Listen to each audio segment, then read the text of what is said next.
Hello, team. Welcome to another ATP Geopolitics with myself, Jonathan MS Pearce. This is a live stream that's going to concern itself with US politics. But as I always say, these things are connected to the wider world of geopolitics, especially when we are talking about the United States of America, because it is that much of an important nation in the world. It drives a lot of international political discussions and indeed politicking in general, policy and interactions. And when we try and understand what's going on in the world with regard to Greenland, with regard to Venezuela, with regard to Ukraine, we ask ourselves, okay, how much is being driven by that which is going on domestically? How much is a case of distraction away from, say, the Epstein files? And then you've got the growing scandal controversy concerning ICE, and you're wondering, is that part of a distraction approach, or is this the desire to just double down on a really harsh fascistic policy that is the fever dream of people like Stephen Miller? And now's the time to do it while you still have majorities in Congress. And could it be a precursor to maybe not even having elections in the midterm? So 2 days ago, Donald Trump, scare quotes, joked about not even having the midterm elections. Those aren't jokes. That's not funny. That is a deep concern. So when you are hearing talk about the invocation of the Insurrection Act, and we'll talk about that later, you are wondering whether actually all of this is a play to stop there being midterms. And if there aren't midterms, then that means Donald Trump gets to do what he wants, and he gets to do what he wants internationally as well. So these things really matter because he's underwater at the moment in terms of polls. When you look at ICE, this is the one area that he should be absolutely on fire. This is what well, within reason, if it was done properly, this would be what his core base and actually much of America would want to see, which is illegal immigrants being deported in a humane and compassionate way, but following the rules and due process. Get rid of all these people that you don't think should be in the country. I know there's an argument as to whether, that should be the case, but actually there are large proportions of the American population that are fine with deportation of illegal immigrants. But what the Trump administration is now enacting, is now doing, has gone beyond that. And it is now the case that with immigration, with border control, with ICE, he is underwater in the polls. What has happened over the last couple of weeks has not been popular. And if he's going to double down and continue that, then he doesn't care about popularity. If he doesn't care about popularity, you have to worry about the midterms, and then you are in deep concern that the United States of America really has embraced authoritarianism and autocracy and isn't concerned about democracy, is not actually concerned about elections. Trump is not concerned about elections. So these then, as I say, if he's not in trouble in the midterms because there are no midterms, then he can do what he likes with regard to Russia. He can do what he likes with regard to Venezuela and Greenland. And there are no checks and balances in place to stop him. So this is what is taking place with ICE at the moment is deeply, deeply important. Now, this is a chunky video, right? I've got a lot of nuggets and a lot of sources to go through with you. And there will be, trigger warning. There will be some pretty uncomfortable viewing with some of this. I'm sure that this video will get demonetized and it will be strangled in the algorithms and whatnot, because I'm probably going to show some things that YouTube won't like and advertisers won't like, etc., etc., etc. But this is too important. So it is, I think, incumbent upon us to fully understand what's going on and to try and work out what the foundational intentions are here for the Trump administration. And I think we are all justified. If you are indeed worried about what's going on, you are justified in being worried about what's going on. If you are someone that is sitting out there saying, well, the shooting of Renee Good was completely justified and I have no problem with this, then I've got a bone to pick with you, because I just think that is morally egregious. And we're going to start actually with Renee Nicole Good and her shooting, because that was kind of what triggered off this larger set of protests that are taking place as she was shot in Minneapolis. And there have been these people, including Fox News, who are trying to establish, and Trump administration and all the bigwigs in the administration are trying to establish justification for the shooting and saying, well, she was rammed, and Jonathan Ross, the shooter, has now got internal bleeding, and she was trying to do X, Y, and Z. And there've been all these analyses now that none of them show that is actually the case. So they don't have a leg to stand on. So that's where we're gonna start. Thank you very much for being here in the live chat. I really do appreciate all of your viewership. I know this isn't going to be a video for everyone. This is very much to do with American politics, and some of you are just here for, say, the war in Ukraine. But I think it is that important, this subject, and I've been meaning to do this video for the best part of the week and have been unable to do so. So we're going to get into that. Just before we do so, as ever, please remember to like, subscribe, and share. It doesn't cost you anything. It keeps you in the loop, helps you to be abreast of all the latest with regard to geopolitics around the world, the war in Ukraine, and indeed American politics. If you do so, please when you click the bell icon, select all rather than personalized. Thank you to those who already are subscribers and indeed members. Thank you. Right, let's get into the details of this, and there is lots to look at. Right, I meant to do this, but it didn't click.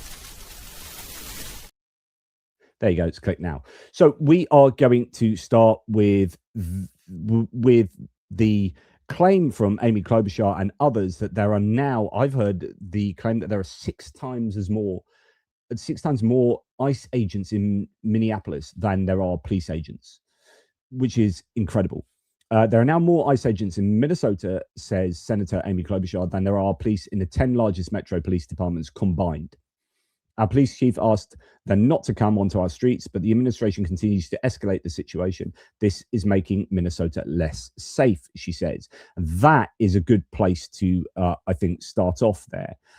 Now, let's go and find out about Renee Good. I'm not going to play you this video. I played you the 3-minute New York Times video analysis of the shooting of Renee Good. We've already been through this. I've mentioned it several times. If you're someone who still believes that this was justifiable, the shooting was justifiable, then you need to check out the new New York Times analysis that looks at many different angles and it is a very fair analysis of what took place. So it's a 7-minute video. I'm not going to show it to you, but it is just irrefutable that this was not a justified shooting.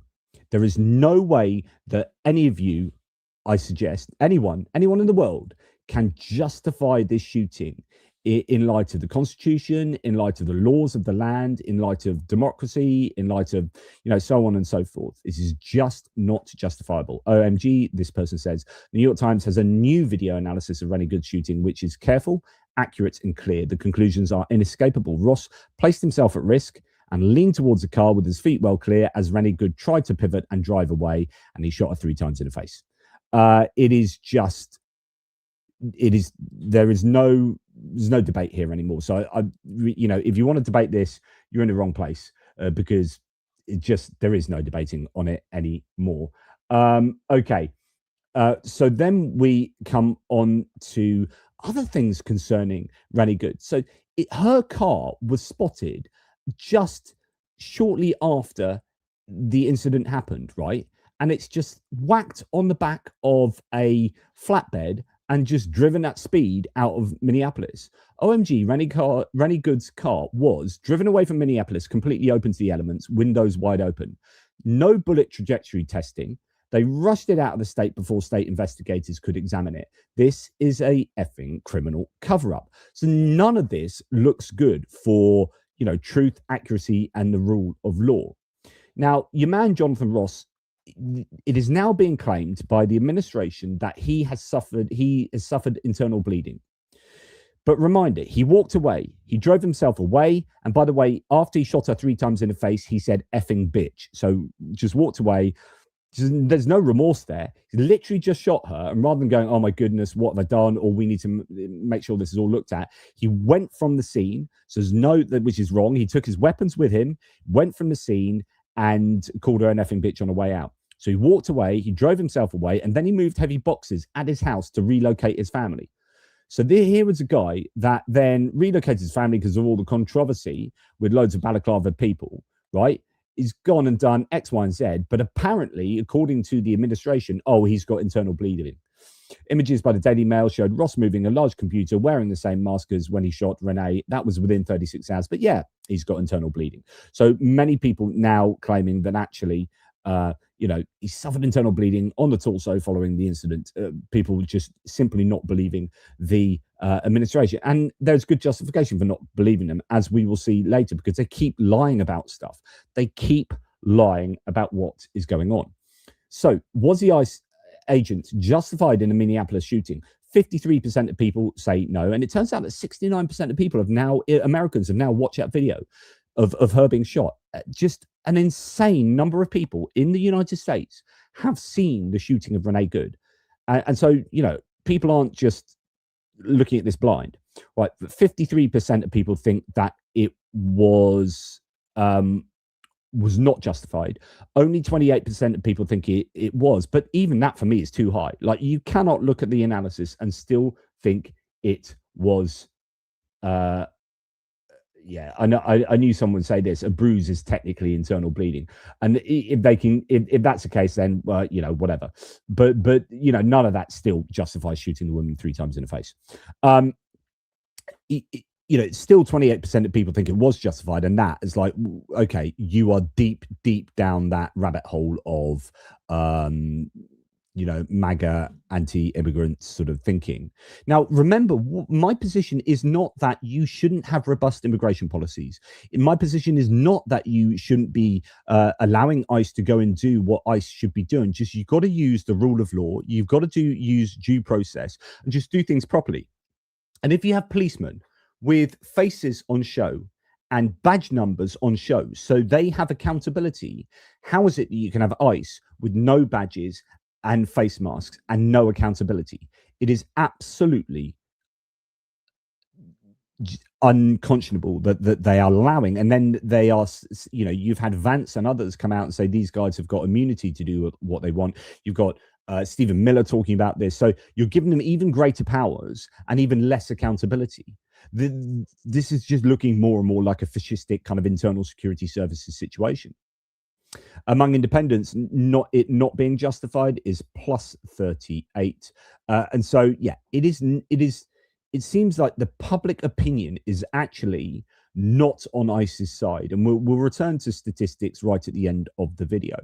But just in the context of Renee Good, it is worth understanding that Department of Justice officials have resigned because leadership refused to investigate the murder of Renee Good. So they are not dealing with this murder in an open and transparent way. They've stopped Minneapolis, Minnesota entities being able to assist with the investigation, which means that it's going to be done in-house. Now, that is not unusual. You don't usually, if you're going to have like an FBI investigation into some kind of killing, you don't often get the involvement of local entities and agencies. But this is one of those situations where people are saying, well, you really do need local enforcement involved here, because otherwise it's going to look like a very, very pro-ICE cover-up. But unfortunately, the administration has not allowed any interaction with other agencies for the investigation into this killing, and therefore it just does look like it's lining up to be a cover-up. And actually, this has led to people resigning for precisely that reason. Now, we hear that 6 Minnesota Justice Department prosecutors have already resigned following unusual demands to focus investigations on the wife of Renee Good. So not only this, but it's just incredible. So Renee Good is killed, right? And that leaves a spouse and a child, an orphaned child now, actually, because the dad died last year. This is one of her children. She's got 3 children, but the one with her previous husband, he died. She has then married a woman. These people were parked in the middle of the road, it seems, for 3 minutes, and they were stopping to kind of protest against ICE's activities. The wife, I think, was a little bit more outspoken. Renee Good was actually very calm and spoke calmly to the person who ended up killing her. And now they're investigating the wife, not the murder of Renee Good. They're investigating the wife, And we'll see in a second, they're investigating more people than just the wife. So 6 Minnesota Justice Department prosecutors have resigned over the fact that they've been it's been demanded that they investigate the wife rather than what's taken place. And it seems like the Trump administration is seeking to have Good's wife prosecuted, and they refuse to go along with that. So the prosecutors refuse to go along with that. So they have resigned. This is not getting enough attention, says this source. The DOJ attorneys are quitting because the Trump administration is preventing them from investigating the ICE shooting. This is officially a cover-up, is the claim. So reporting from my colleagues Carol Lenig and Ken Delaney, and we've learned that leaders of the criminal rights section of the Civil Rights Division of the Justice Department resigned, at least 4 of them, over a decision by the leader of that division, Harmeet Dillon, to not investigate this shooting. Now, that reporting doesn't necessarily mean the FBI won't be investigating this shooting, but customarily, this is the specific division within the Justice Department that would focus on this exact kind of scenario, a situation where a law enforcement personnel is being accused of excessive use of force and was involved in a shooting. So it certainly raises questions as to how in-depth the FBI plans to go with this investigation into this matter, Anna. So you've got a problem here that from the DOJ would normally investigate something like this, excessive use of force by a member of the security forces, etc., would normally be investigated by the DOJ as well as the FBI, no doubt. And the DOJ are not investigating it. So that is a real concern. Instead, they want the investigation of the wife. That has led to people resigning, and then the FBI are left to investigate it, but they're not interacting at all with other with other entities and agencies within Minnesota. So it is looking very bad for truth, essentially. Sean, we support Secretary. So we're now going to listen to Caroline Leavitt, the White House press secretary, who has been talking about how she understood that people were going to be resigning. They came to her to resign, and she sacked them. Yeah. Sean, we support Secretary Noem. We support our... So this is Pam Bondi, not Caroline Leavitt. Pam Bondi, the Attorney General, same opinion, different person. Men and women of Homeland Security and ICE who are out there taking predators off the street every day around the country, and they're doing it in Minnesota.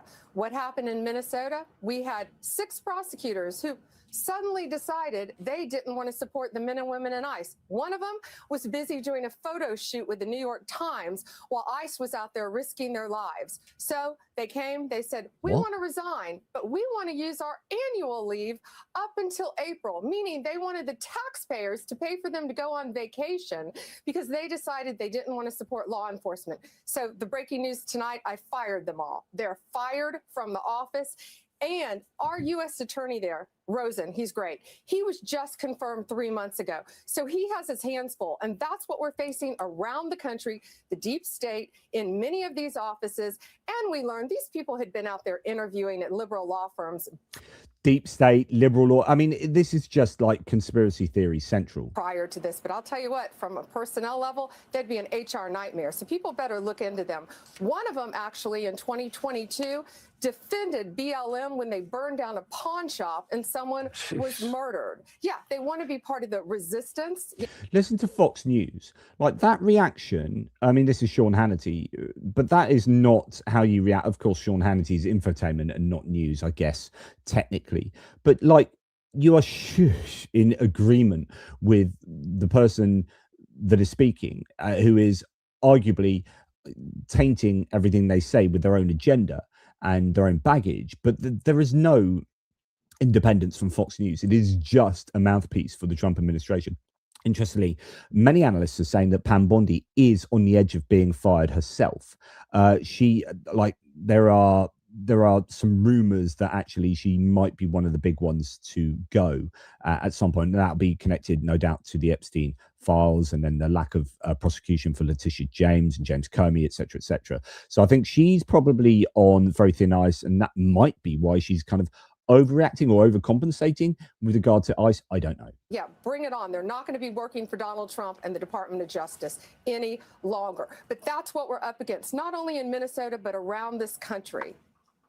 That's almost impossible to comprehend, but nothing surprises me anymore. He doesn't question anything. There's no kind of like, well, okay, let's go into a little bit more detail about what you're saying. I want to make sure that what you are saying, Pam Bondi, is accurate here, blah, blah, blah. He's just like literally, oh, what absolutely unbelievable. Oh my goodness, this is just, well, what is the world coming to? I mean, Fox News, this is Fox News.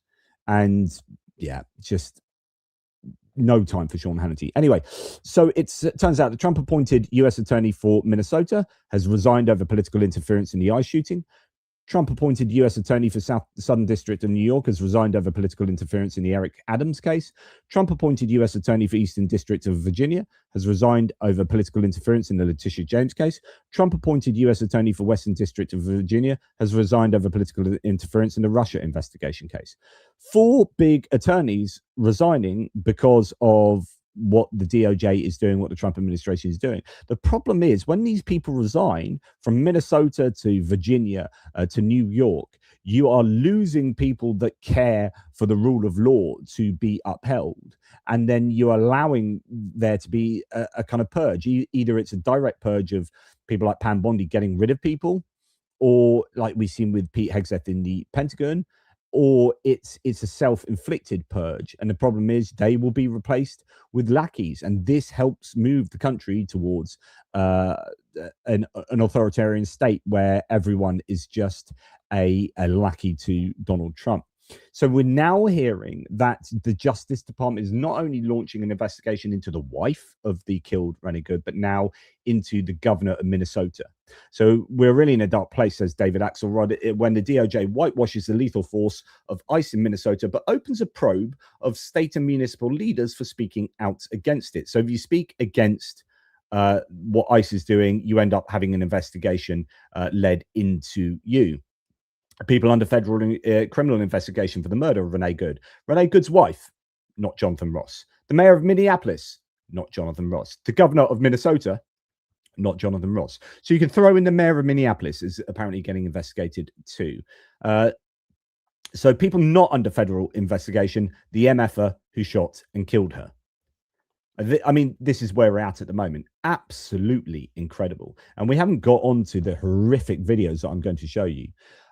So an ICE prosecutor in Dallas, and I reported this previously, this is James Rodden, right? He is a guy who was previously exposed for running a white supremacist Twitter account praising Hitler and calling America a white nation.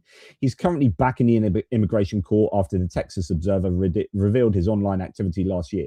He was pulled from the court schedules and Congress demanded an investigation. Immigration and Customs Enforcement, ICE, promised a review within 120 days. The deadline blew past with zero public outcome.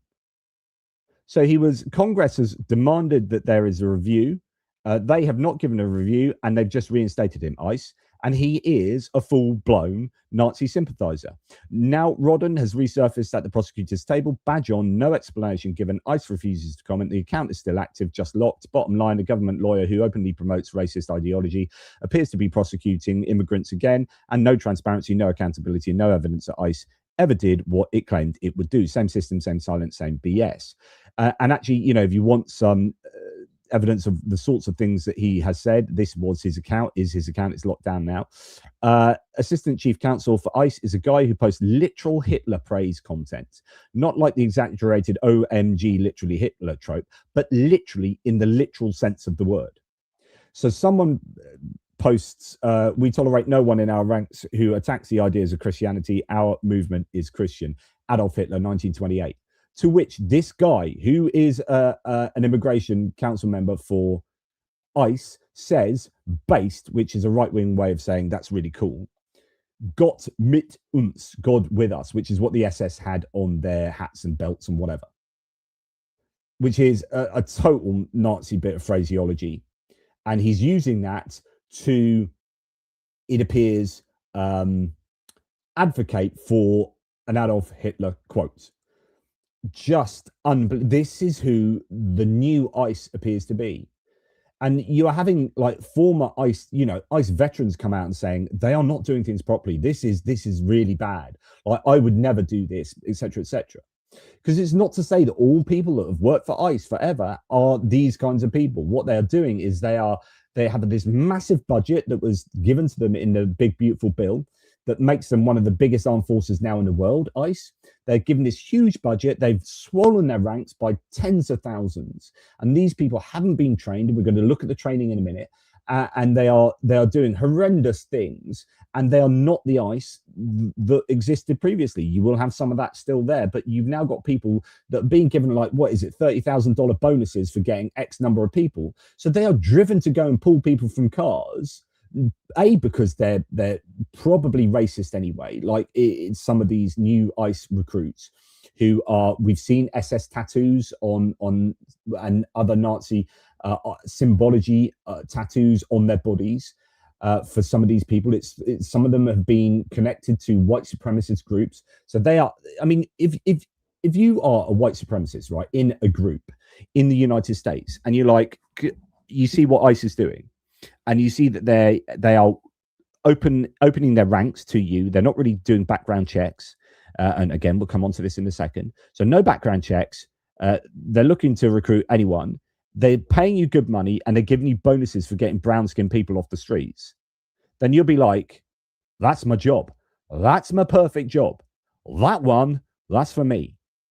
Right? So it's definitely going to attract a certain type of person, right? An authoritarian person who doesn't like brown people or immigrants. And so you are going to get people who have like some serious ideological problems coming in to supposedly fulfill the legal requirements of ICE, but actually don't appear to be following the obligations that they should be. So MAGA in 2021, do you remember a few years ago when MAGA was saying, you can't tell me to wear a mask during COVID. You can't force me to take a vaccine. You can't make me stay at home.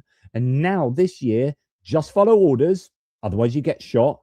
Have your papers ready. So now we're understanding that ICE are asking for papers from people on the streets, which is like a Fourth Amendment issue going on here. Comply and nothing bad happens. And you're like, these people are cool with that now. Like, so you didn't really care about personal liberties before. You just care about doing what you want to do. And if you want authoritarianism, then you're fine with there being no personal liberties anymore. It's absolutely incredible. As Jessica Riedel says, there are a few things more un-American than unaccountable masked agents with guns stopping people in the street to demand their papers. So now we're getting on to demanding papers. Our forefathers fought several wars, so we would not have to deal with this kind of jackbooted BS from the government.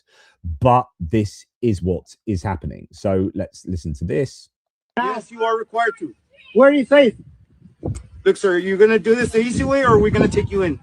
You cannot take me. Yes, I'm I in can. my private. Yes, I can. Do you have documentation? I do have my Can documentation. you present it to me, Why are please? you asking me for my paperwork? Because of your accent. I still, you have an accent too. Where were you born, sir? Where were you born at? Put your hands behind your back.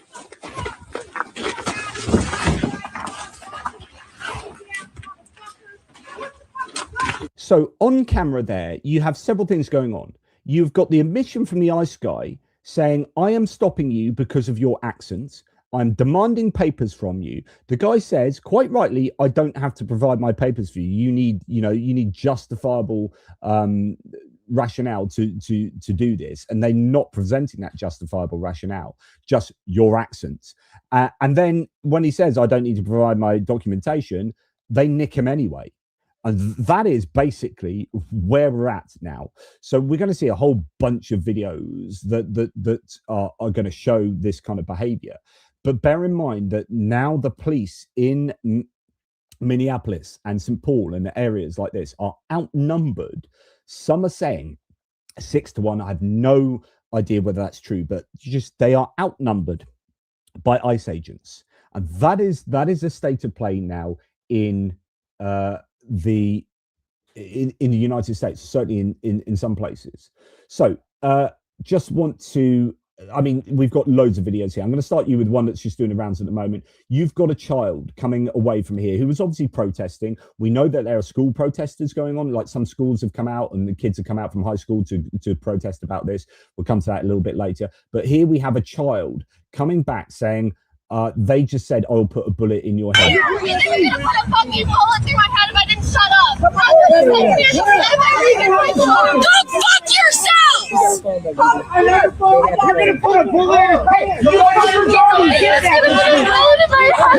is America!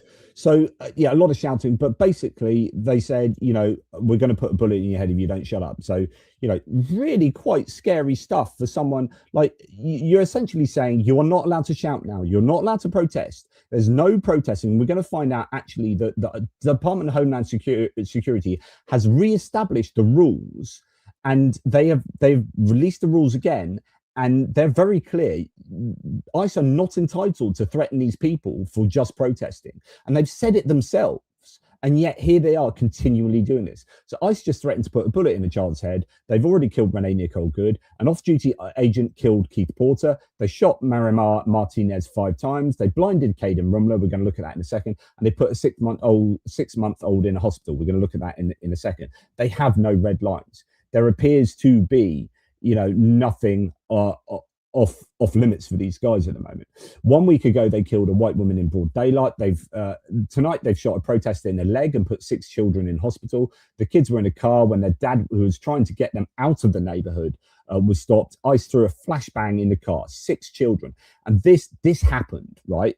Are using chemical irritants. They are using flashbangs. We also talked to an individual who was not involved with the protest, and he was just trying to get his kids out of the neighborhood. He had 6 kids loaded into his car, including a 6-month-old, when law enforcement threw a flashbang at his car, and now he has told us all 6 of his kids were transported to the hospital. We saw EMS come in. We expect that they are going to be okay, but obviously that father tonight is very worried about his kids. When he says he wanted nothing to do with this protest, he was just trying to get out of here when he got caught up in all of this. So it's a good reminder that this is a neighborhood. People live here. And right now there's a little bit of chaos in this. That's something of an understatement. So here's a guy that she was referencing. Officers threw flashbangs and tear gas in my car, and made I got 6 kids in the car. But my 6-month-old can't even breathe. My 2-year-old then flipped out the damn car. This was flipped over. My car filled with tear gas. I'm trying to pull my kid out the car. I'm telling the officer I need ambulance. It took him 5 fucking minutes. He's going back and forth with me, telling me to go back in there and call and tell them to come up Lindale. They can't even come up Lindale. Were you participating in the protest? I wasn't at all. I didn't care to be, you know, not to say it like that, but I wasn't. Like, You were just here. Yes, I was trying to leave. Officers threw flashbangs and tear. So a flashbang ends up in this guy's car. And then it was interesting because it's always interesting to see how the authorities try and communicate what took place. So the Department of Homeland Security came out and said, it is horrific to see radical agitators bring children to their violent riots. Please stop endangering your children. So they tried to blame this guy for bringing children to the protests, when the absolute truth appears to be that he was taking 6 children out of there because he didn't care to be in that situation. So then, as the truth came out, so the knee-jerk reaction from Homeland Security is to lie about what happened. And then when the truth comes out, they delete their tweets. But luckily, the internet remembers, right? So Adam Cochran here saying the DHS deleted this one because the family was driving home and got blocked. ICE deployed flashbangs and tear gas inside the car. The 6-month-old child stopped breathing and had to be rushed to hospital. And DHS did no investigation, but instead rushed to lie to defend the officers, which is exactly what happened with sorry, I wasn't showing this to you, which is exactly what happened with Renee Good, where they lied about her, calling her a domestic terrorist, trying to ram the police, the ICE officer, and that was shown not to be true. So we have Homeland Security coming out, lying about the situation, and then the truth comes out and they delete what they claimed. And this was a baby that was hospitalized, being tear gassed by ICE. Family was not illegal. They were not even protesting. They were just driving home from their son's basketball game. This can't be reformed. Time to abolish ICE, says a congressman here. Now, interestingly, this time to abolish ICE, we now have some statistics that show 46% of people actually favor abolishing ICE, with 43% not, right? And that is incredible. So you have more people, at least in some surveys, suggesting that ICE should be abolished than wanting it still around. Incredible. Anyway, you've had some really quite sizable protests going on.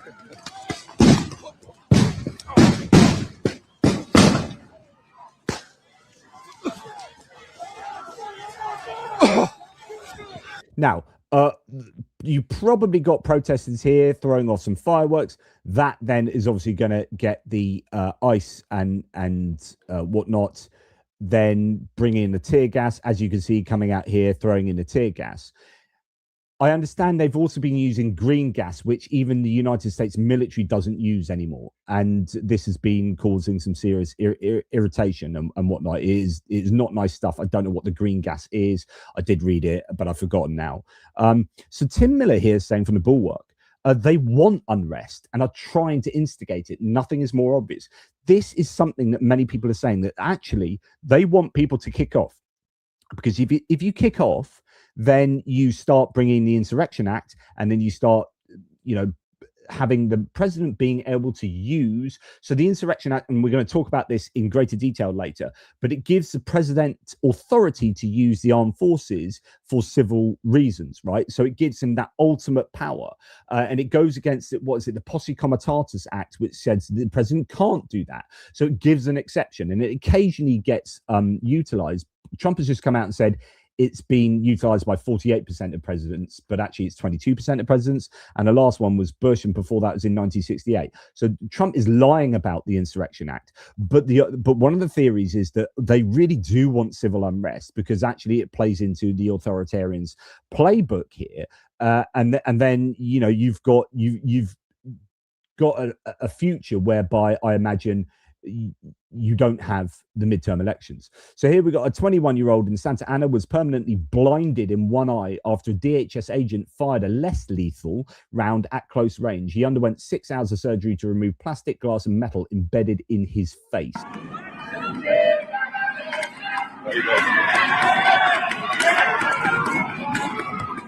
So just look at what happens here. Like, here's the guy coming up to, so his mate has been taken because, these guys are protesting, right? And protesting is legal. So why are you stopping the protest? Literally just grabbing him, someone else comes up behind. So you got someone running up behind here, a woman, you've got someone with a megaphone, and then here you've got someone with a less lethal round shooting him in the face, unprotected face, at point blank.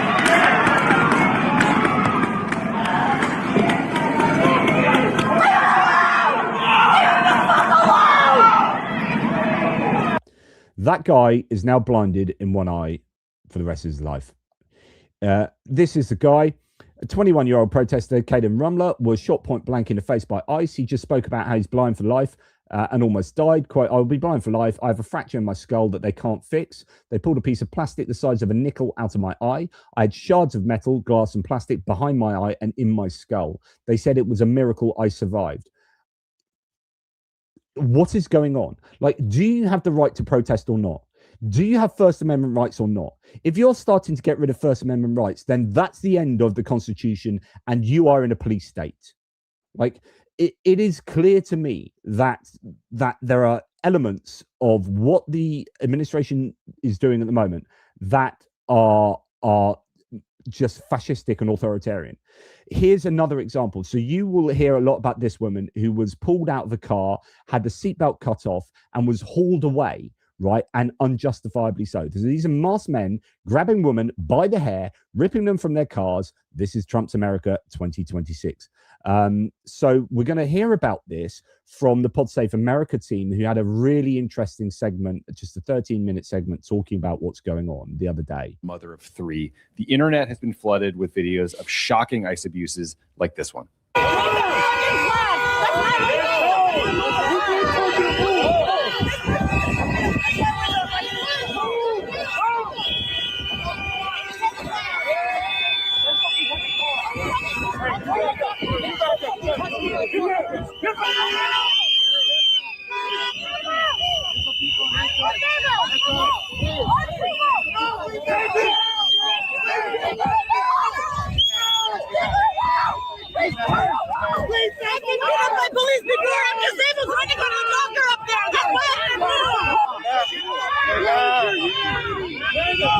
So it's obviously very hard to hear what everyone's saying there because there's honking and screaming. But what the woman says is, I've been beat up by police before. I'm disabled. I'm trying to go to the doctor up there. That's why I couldn't move. I'm an autistic, disabled person. I'm trying to go to the doctor. And in response, ICE smashes her window, cuts her seatbelt, drags her out of the car, and arrests her. And this happened, I think, 2 blocks from where Renee Good was shot 6 days later. So this is the lesson these ICE officers are learning, John. Double down. Attack autistic people. They are terrorizing Minneapolis right now. There is like a 6-to-1 ratio of ICE and CBP agents to Minneapolis police. And I don't know how many more fucking videos we have to watch at this point. And every single time there's a video, you see the MAGA chuds on social media picking it apart. Well, she was trying to do this, and then DHS put out a statement on this. She tried to wedge her car between officers. You can clearly see the fear in that woman's face. She's not a protester. She wasn't trying to do anything. She was scared shitless even before they pulled her out of the car. The other thing I thought about watching that is, oh gee, I wonder why Renee Good tried to drive away when the officers were screaming at her. Because this woman, she's tried to drive away because they told her to move. And then as she went, 10 feet in the car, they smashed the window and dragged her out of the fucking car. Did they charge her with anything? No, they didn't charge her with anything because they're not charging people with anything. Just like the kid in Target that they beat the shit out of and then threw out of the van like 100 feet away from Target. So these people aren't committing crimes. They can continue to say it's obstruction, it's impeding arrest. Well, then fucking charge people with that. But you're not, because you're just beating the shit out of people. Yeah, this is important. I think like these new ICE recruits are totally unqualified. And by the way, you can see how annoyed John Favreau is there. Like the swearing, like there's an emotive reaction to this that is completely justified, which is, and I'm not American, right? But if I was American, I would be going absolutely nuts at the moment, because this is just utterly insane. So I feel that. I really feel that. There's this incredible story on Slate where this journalist signed up to be an ICE officer. We're going to come to this in a second, but I will let this play out. No vetting of this person. They failed the drug test. It's like clearly like an online, like random person. They just got accepted into ICE. Like the people who are joining ICE right now are joining because they want to beat the shit out of people. Because you are licensed by the state to use violence against, in this case, American citizens. And that is why people are scared to death of ICE. King Klippenstein got hold of some DHS memos that went out to officers ICE officers in Minneapolis to just like let them know what they're supposed to be doing, what the law is. Here's what's not a violation, according to a DHS memo. So this is what I want you to hear, because this I referenced this earlier, that actually DHS have come out and said, this is how we should be doing things, and it is not illegal to do this list of things. And this list of things that is not illegal to do, and it does not justify ICE reacting to, are the things that ICE is reacting to, hauling people out of cars for, and shooting people in the face for, both with lethal and non-lethal weapons. All of these things are happening when they shouldn't be happening, because actually the American public are entitled to do the following list of things. Went out in Minneapolis. Here's what's not a violation of the law. Telling ICE agents to go fuck themselves, swearing at them, flipping off ICE agents, yelling at ICE agents, filming ICE agents, refusal to cooperate with ICE agents' demands, and disobeying commands without fighting back. Force is obviously against the law. All that other stuff I just said, according to DHS, is not against the law, and yet they are. So virtually every video, and I've seen just gajillions of videos at the moment, like virtually every video, and including the ones you've just seen, are examples of people doing that and getting shot in the face and getting hauled away. The guy said, look, I've got documentation, but I don't have to give it to you because he knew the law, right? You need to show me that you've got justification for approaching me and demanding X, Y, and Z. And all these people are then cuffed and bundled to the floor, hauled away, and none of them in any of the cases is for any of these is there justification for doing so. are continuing to physically assault people over that, including American citizens. The only good news is that this story is breaking through like very few political stories do. Our friend Peter Hamby over at Puck News had a great breakdown of both the polling and the kind of social virality of these horrifying videos, just like this one. But, you know, so we'll come and talk about the polling later. But, you know, the one bit of good news is it's not that popular, right? Here we have another situation. Sorry, this was a woman. And actually, I just want to show you what they did with her afterwards. So this is the woman you just saw being hauled out of the car. And this is, look, they're essentially hogtied her by the looks of it. Move my car! Ah! I am disabled! I have a brain injury! Stay back. I am autistic and I have a brain injury! Put me down!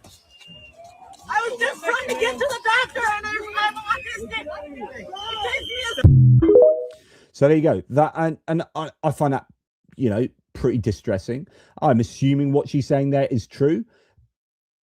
They have a duty of care to her to find out whether all of that is true, rather than smash her window, cut her seatbelt, haul her out the car, hog tie her, and take her down the road. She was on her way to a traumatic brain injury center where they grabbed her, threw her into detention, and she requested a doctor, which was denied, and then she lost consciousness. Now, assuming all of that is true, I haven't checked all of that, but assuming that is true, that is unconscionable. It's absolutely disgusting. But it goes on from like people who are going to doctor's appointment, getting hauled out of cars. We have, and there's a delicious, or indeed utterly distasteful, actually, irony to this. So it's been over 1 week since ICE detained 4 members of the Oglala Sioux tribe, who are US citizens by law and by treaty. In other words, Native American Indians. Tribal citizens are not aliens. So this idea that we're going to arrest you because of your accent, or you don't look white, or whatever, it's like because white people are the original heritage Americans. Well, actually, maybe there are people living there before you, but no, even these people are being taken away and disappeared. Absolutely incredible. 1 week since they detained 4 Native American Indians who I don't know where they are. Tribal citizens are not aliens. DHS must release them now and end these racist, unlawful arrests. Quote, there is nobody more American than American Indians. We are America. How can you possibly target Native Americans? It's legally impossible, says someone from the aforementioned tribe. ICE has misplaced 3, it says here, Oglala Sioux tribe members. You know, the real original Americans. Seems like ICE can't figure that out. That needs to become a major front page story. The media needs to stop normalizing this criminal behavior. So you've got now protests going on from these indigenous Americans who are saying, you know, this is just completely unacceptable. Here you've got another situation that I don't know, all of these videos are so distressing in their own different way. Here we have another one of a US citizen detained by ICE on a way to work during a traffic stop. Jeezy crazy, America is nuts now.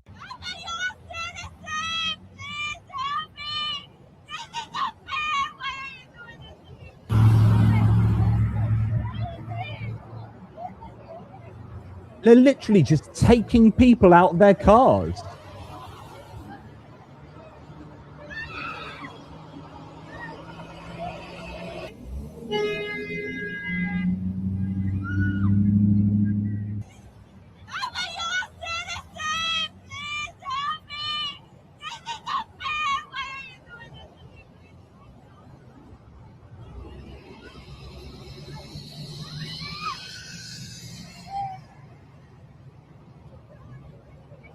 And so on and so forth. It's just like they're never ending. Something horrifying is happening in America, says Bill Madden, because he was filming ICE, which, remember, is protected, and the DHS have admitted that this is protected. You are allowed to film ICE, but because he was filming ICE, which is protected under the Constitution, an American citizen in St. Paul, Minnesota, was brutalized to the point of becoming unresponsive. What happened in Nazi Germany is happening in America, to which Jürgen Naudit, the German reporter, says in Nazi Germany, it was too late after just a few months. It will soon be too late for you in the USA as well. What are you waiting for? So, you know, start warning there. Take a look at this video shared with Fox 9. It shows ICE detaining a man at a gas station. This is in St. Paul, not Minneapolis. And you can see those agents carrying him away by his arms and legs, and you can hear the bystanders protesting his detainment. I seen some videos of them taking him by all fours, a U.S. citizen that was born here in St. Paul, Minnesota, for exercising his rights, recording ICE on a private property, and they took him. They grabbed him by all fours like he was a fucking animal, and they took him. So excuse my language, but again, born and raised here for recording, exercising his rights. Excuse my language one more time. That's bull. Fox 9 reached out to DHS to learn more about this specific incident, but we have not heard back. I mean, the one good thing about this is that it is getting caught on camera. That actually these can go to courts of law, but the problem is that there's no way of identifying these people. These are masked Tatushki. These are just brutal thugs that are going about doing their activities unconstitutionally, but without any form of accountability. Now we've got ICE agents are crashing into civilian vehicles on Minneapolis streets in order to make these arrests.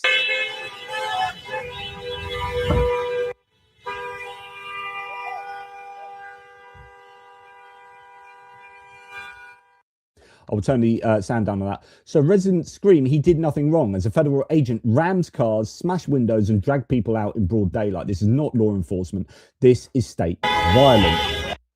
So, you know, more and more of this footage. Then we get onto this. So I've talked to you about now demanding papers, which is we're starting to move to Stasi kind of scenarios whereby you're walking down the street and people come up to you and demand your papers. You don't have your papers, you get whisked away and disappeared. I mean, that's kind of where we're at, certainly in some places in the United States. Then when that's a kind of Fourth Amendment where, you know, you have your own personal rights and you aren't able to be searched without due process and justification, right? So, you know, demanding your papers willy-nilly or coming into your house or going door to door. So going door to door, and this is what JD Vance mentioned the other day, ICE agents going door to door.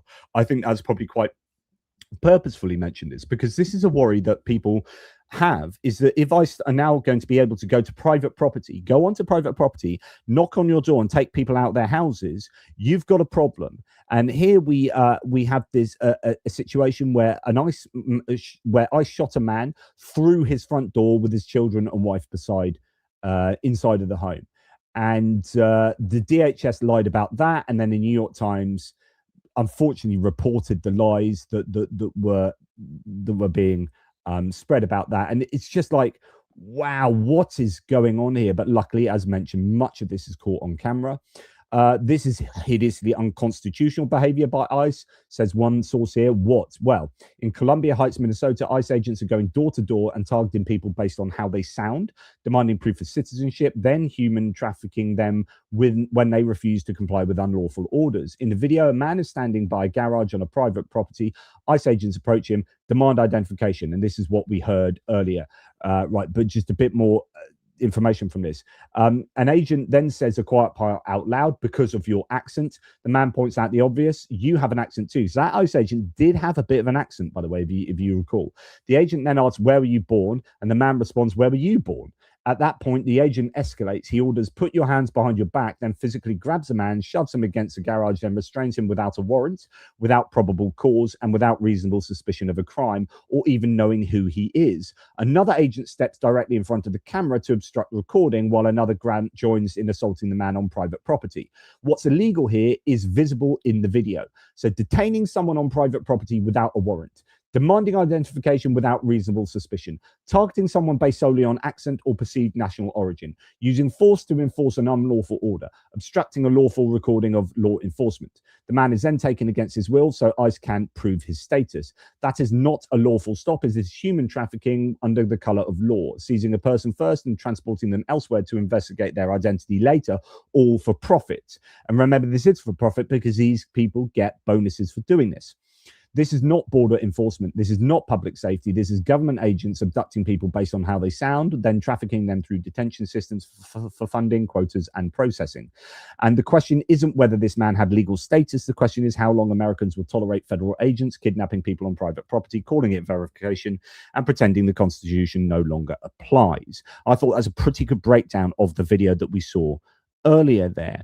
And then here we have another. Don't touch it. She boring here. Don't touch her. And also she have If you touch her, you're gonna have problems. You're more than welcome to come pick her up. No. Look, that's where I am. So what the situation here is that these ICE agents have got the daughter of people that they want to bring off their private property. They've essentially kind of kidnapped the daughter and said, if you want your daughter, come over here and we can look at your IDs. Which is, I think, pretty horrible. So someone says this is incredibly evil. ICE and CBP are broken beyond salvage. You can't retrain an institution that is willing to do this to children. Video shows ICE holding children hostage to bait parents out of their homes. Just unspeakable levels of cruelty and inhumanity. But there they are, and you can go watch that video. So then we move on to some testimonies. Here is a testimony from someone. I won't play it to you because it's 3 minutes long, but ICE didn't look at this guy. He says, I'm a citizen. I'm a citizen. So ICE didn't look at his ID. His boss came out holding up his passport to the agent's windshield and they ignored it. Then they threatened to take him in anyway unless he let them scan his face and told him he was being deported. This is what Show Me Your Papers looks like in 2026.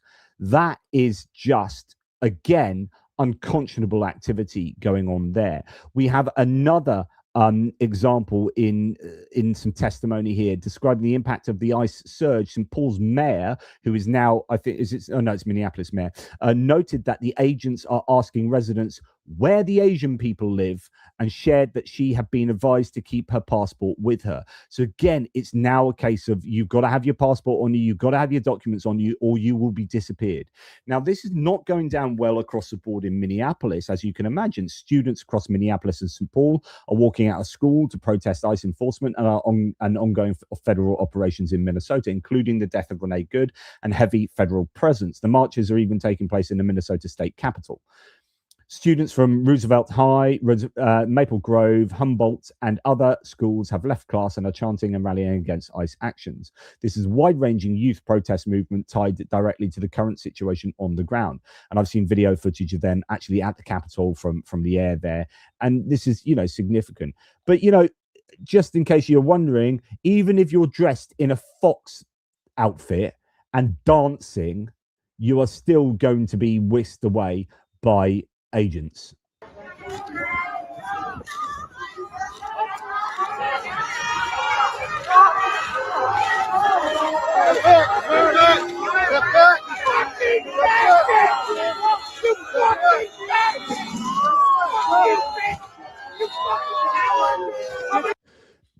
And so it goes on. But I've not even shown you some of the most violent ones of people being kneed in the head, people's necks being leaned on, heads being leaned on, kicked in the face. There are all sorts of different ones out there. This has been doing the rounds. So this is, Tim Miller says, I love this guy. This is one of my favorite man on the street interviews of all time. So let's listen to this guy from Minnesota, from Minneapolis. He's a resident from Minneapolis, telling you in his own words. This is nuts. This is fucking, and you're right in the middle of this shit. What the fuck is going on, dude? This is insane. Have you ever gone out to these sort of things before? Never. I've never protested in my life. My brother's here. He does it all the time. I've never. Yeah. Like I said, I'm far enough away, but close enough. And I'm sitting in my cushy house and look at shit and get mad. And they're just trying to fucking scare people. And, but why shoot people? You know what really pisses me off is the fact that they detain people, cuff them, and then still beat the shit out of them. They tell you it's immigrants, only immigrants. It's fucking anybody. I have friends that got detained, and all they were doing was fucking driving home from work. What the fuck? Sounds like you don't fit the definition of the... No, and I'm not fucking paid to be here like everybody fucking says. What the fuck is that? I gotta work in the goddamn morning, just like everybody else. I'm just here trying to stand up for community, dude. We're all human beings here. I don't give a shit who you are, where you came from, what color you are. It doesn't fucking matter. This is wrong. I think he's got a point, I think he's got a point. And excuse the language, and I know, it's not for everyone, but this is the reality of how people are feeling. Just incredible. We have a video here. I'll show you this.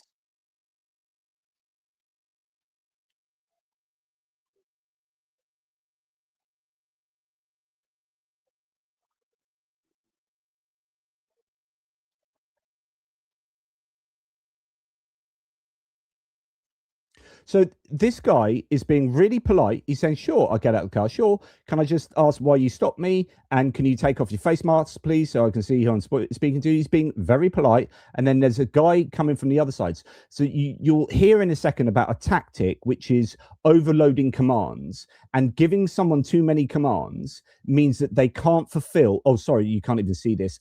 I'll start this again. Sorry. Something you need to pay attention to here is overloading commands, so that you have too many commands that you cannot fulfill them all, and therefore you are non-compliant to at least one of the commands, and then they can get you on non-compliance. Which is, hang on, you've told me to do this, and then you've told me to do that, and you've told me to... Renee Good had that. It's like, you need to move out of here, you need to get out of your car. Well, which one do you want me to do? If I move out of here, then I'm running away from you, and if I get out the car, then I'm not moving away from blocking. So, you know, what do you want me to do? Oh, I've been shot in the head 3 times.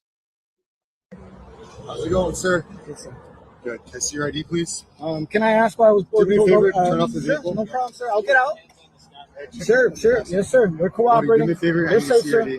You mind if you take off your face mask just to make... No, sir, sir, I need your okay. ID. You can... Hold on, let me... Whoa. Hey, don't be hitting my shit, motherfucker. Okay. I appreciate you not having a mask on while you do your fucking job. All right? Well, you're fucking fine. Are you in danger? So he then starts getting angry because the guy's hitting his window with a hard thing, right? In other words, that's going to break soon. And we know that they've broken a lot of windows. So he's like, hey, can you not... Hey, guy. Sir, are you escalating shit? Are you escalating shit? All of this because you can't pay back your fucking bonus, you bitch. Okay, great. Relax, motherfucker. So then we have escalation. So this guy's then getting angry and it all goes wrong. 6-week training, and this is what the fuck? This is what they're training you to do, escalate shit? Hey, dude. You're safe. Hey, buddy. Are you feeling unsafe or uneasy? I don't know, man. Okay, you're the one with the sunglasses. I got one with the mask here. How many guns are around me? How many guns do I have around me? Am I only? How many guns? No, you calm down, sir. And I need him to stop banging on my shit. Am I asking for a lot? I'll get off the vehicle. I'll let you guys do. We will both get off the vehicle. So although he's getting pretty angry there, he does get out the vehicle and comply, right? So just a new video out from Minneapolis shows the truth ICE doesn't want you to see. Compliance does not protect you. In this video, ICE agents pulled up to a vehicle and immediately demanded driver's ID. The man calmly asked the most basic legally protected question, why am I being pulled over? They never answer because they don't have a legal reason to stop him. Even so, the man begins to retrieve his ID anyway. An agent then orders him to turn off the vehicle. The driver says, no problem, sir, I'll get out. The agent refuses, then immediately change commands again. I need to see your ID. Suddenly, an agent on the passenger side pounds on the windows. Then he strikes it with a hard object, clearly threatening to break it. At the same time, the driver's side agent demands the ID. This is not confusion. This is intentional command overload, a tactic used to manufacture, quote, non-compliance, so force can be justified. ICE's own training materials explicitly state, quote, non-compliance or refusal to cooperate with officer commands without fighting back does not violate 18 USC 111. In other words, that even if you don't comply, and as long as you're not fighting back, you're not violating the rules. In plain English, not immediately obeying commands is not a crime. And here's the key legal issue. Unless agents have a valid arrest warrant or probable cause and a specific crime that has been committed, they cannot use force, break windows, issue violent threats, detain or arrest someone. Probable cause means specific articulatable facts that would make a reasonable officer believe a crime occurred, not vibes, not attitude, not silence, not filming, not asking questions. Back to the video, the passenger side agent escalates further, shouting, first time I ask you to roll your window down, you do it. The driver responds, are you in danger, sir? Are you escalating this? The agent replies, I don't know, hands up. Despite the driver repeatedly attempting to comply and hand over ID, agents continue shouting conflicting commands. At one point, the agent orders the driver to talk to the original agent, which is exactly what the driver was doing before the window smashing threat. So he's like, you can't tell me to go and speak to this guy. You've just been banging on my window in order to get my attention. Then the man asks, "Are you feeling unsafe or uneasy?" The agent responds, "I don't know, man," while standing on the passenger side of the car smirking. The driver finally says what anyone would say surrounded by armed men. "How many guns do I have around me? I need you to calm down. I'm asking him to stop banging on my car. Is that too much?" He even offers again to step outside the vehicle. This is not law enforcement. This is intimidation, fishing for an excuse. No probable cause, no warrant, no lawful basis for force. And yet the escalation came How's it going, sir? entirely from the agents. The video proves something chilling. You can comply, stay calm, ask lawful questions, and still be threatened with violence. Now, I think he did raise his voice, and he did get a little bit. There was escalation rhetorically from the guy. So anyway, so the question isn't why didn't he just comply. The question is how many people have already been assaulted under this exact playbook, and how many more will be before this stops. So I thought that was an interesting overview there. And then you've got this. From a former an off-duty ICE agent. Did you all hear about the off-duty Latino ICE agent that was pumping gas at the gas station and was arrested and detained by ICE? I literally can't make this shit up. He thought that by becoming a traitor and joining them, he was going to be safe. I'm telling you, when they're done using you for their political gain, you're next. You're not safe. So I cannot at all confirm this story in any way. But if it's true that an off-duty ICE officer was himself snatched at a petrol station, then you know, wow, just wow. And I get this for me is, I think, a picture that sums everything up. You've got 8 ICE agents, guns, tactical gear, and you've got a nurse at the door.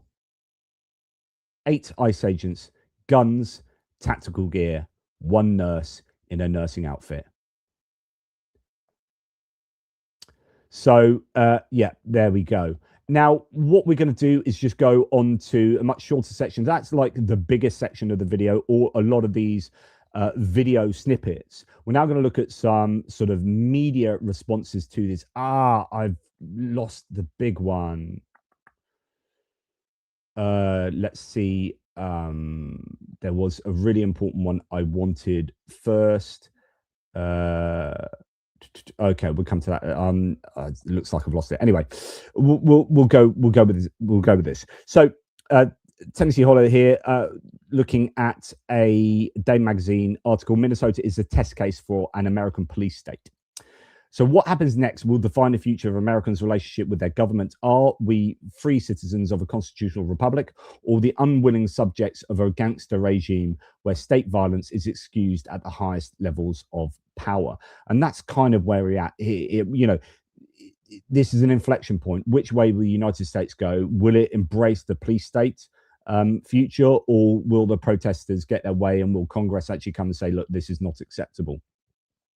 Now you got Jessica Tarlov, the lone liberal on, well, it definitely has on the 5 on Fox News, where she is herself, you know, standing up against the co-presenters and their pro-government very position. Dangerous consequences. So it's an R-rated movie, if that's the analogy that you're going with. But I think that talking about the thousands of people that have been out protesting across the country as all, you know, blue-haired wine mom kooks is completely misguided and makes you look a little bit blind. I mean, if you look at the people who are standing outside of Somali-owned businesses, for instance, or if you listen to Jesse Ventura, the former governor of Minnesota, talking about the Trump administration trampling on the Constitution, and that the way that ICE is enforcing the law is completely unacceptable and that it's un-American. If you listen to Joe Rogan talking about what all of us with eyes and ears can see.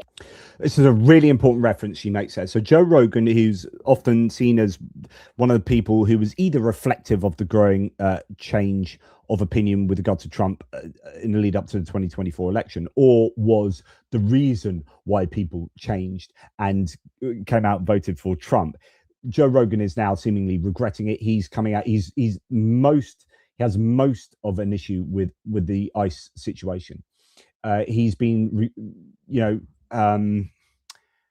railing against it for now quite some weeks. He is not happy with the situation, and Joe Rogan should be seen as a pretty accurate barometer of public opinion. That should be very important to the Republican Party. And here, you cannot conclude that this is just about, a bunch of people who are radicalized online so they can be part of this group and quote unquote feel the energy. The media talking about it is not the problem. Americans are seeing these videos. They're seeing one of the images that we just showed, a woman being pulled out of her car. She was on her way to a doctor's appointment. 82% of Americans have seen Officer Ross's video of what happened with Renee. So it's even more. It was 69%. It's obviously gone up since I first heard about that. Good there. And 53% think that he should face criminal charges. On top of it, the fact that the administration is so blindly defending this officer and has absolutely no interest in finding out what happened on his side of things is mind-blowing to me. So the FBI has enough time to investigate Renee Good's, her ties, right? Her activist ties. But there's no investigation into Officer Ross, and 6 prosecutors just resigned from the Minnesota office saying we normally would investigate any law enforcement officer that kills somebody, but that isn't what's happening right now. And maybe that is what will change. But it's the criminal section of the Civil Rights Division would be doing this.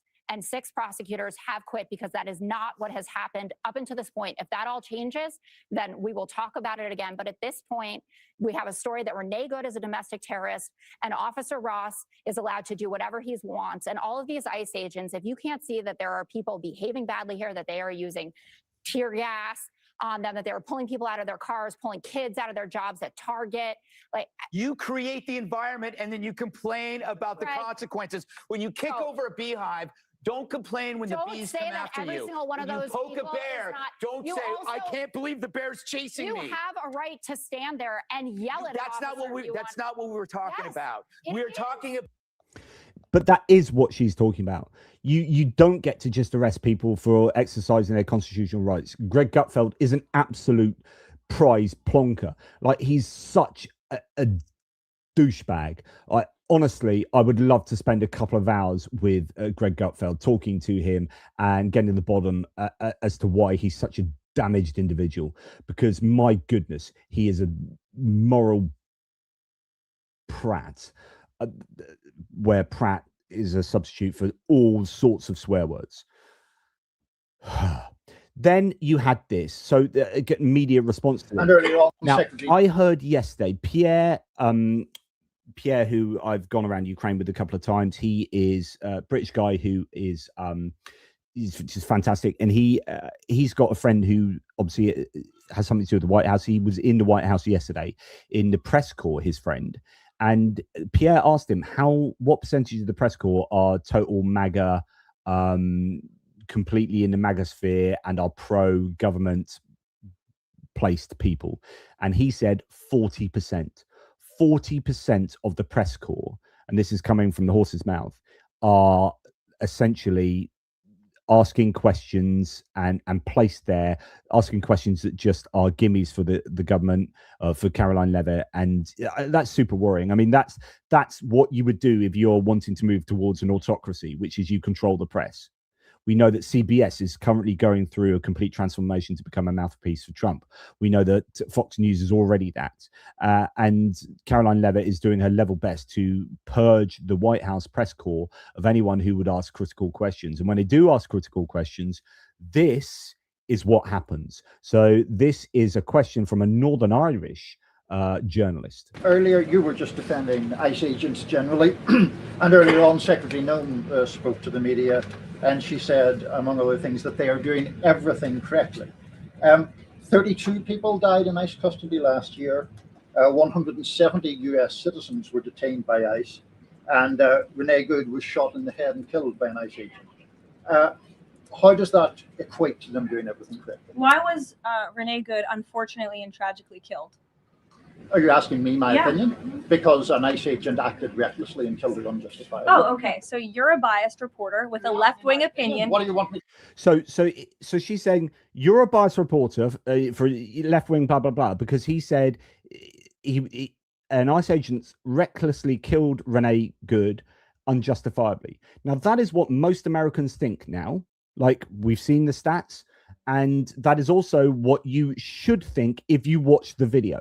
So this is an outrageous response here from Caroline Levitt, but she's just about to go into a big meltdown. ICE agent acted recklessly and killed it unjustifiably. Oh, okay. So you're a biased reporter with a left-wing opinion. What do you want me to do? Yeah, because you're a left-wing hack. You're not a reporter. You're posing in this room as a journalist, and it's so clear by the premise of your question. And you and the people in the media who have such biases but fake like you're a journalist, you shouldn't even be sitting in that seat. But you're pretending like you're a journalist, but you're a left-wing activist. And the question that you just raised and your answer proves your bias. You should be reporting on the facts. You should be reporting on the cases. Do you have the numbers of how many American citizens were killed at the hands of illegal aliens who ICE is trying to remove from this country? I bet you don't. I bet you didn't even read up on those stories. I bet you never even read about Laken Riley or Jocelyn Nungray or all of the innocent Americans who were killed at the hands of illegal aliens in this country. And the brave men and women of ICE are doing everything in their power to remove those heinous individuals and make our community. No, they're not. They're taking random people out of cards who are trying to go to doctor's appointment. This is where I'd like a good hour sit down with you as well, Caroline Levitt. And we'll go to town, we'll record it. And honestly, just everything she says, you need to be stop there. Right. That last sentence you just said, justify that. I want you to justify that. 100% justify what you just said because it's unjustifiable. Okay, and I'm going to show you why it's unjustifiable. But she gets, because it's her podium, she gets to rant at this guy, not allowed to have the comeback and just dictate the narrative here. That's all that the White House press. I mean, that's all it always is kind of them trying to get the narrative across while you've got the press baying at the door there. But when you control the press and you purge all the critical press, then you generally don't get these questions. And when you do, you know damn well that reporter won't be allowed back into the White House. Damn well. Community safer. And shame on people like you in the media who have a crooked view and have a biased view and pretend like you're a real honest journalist.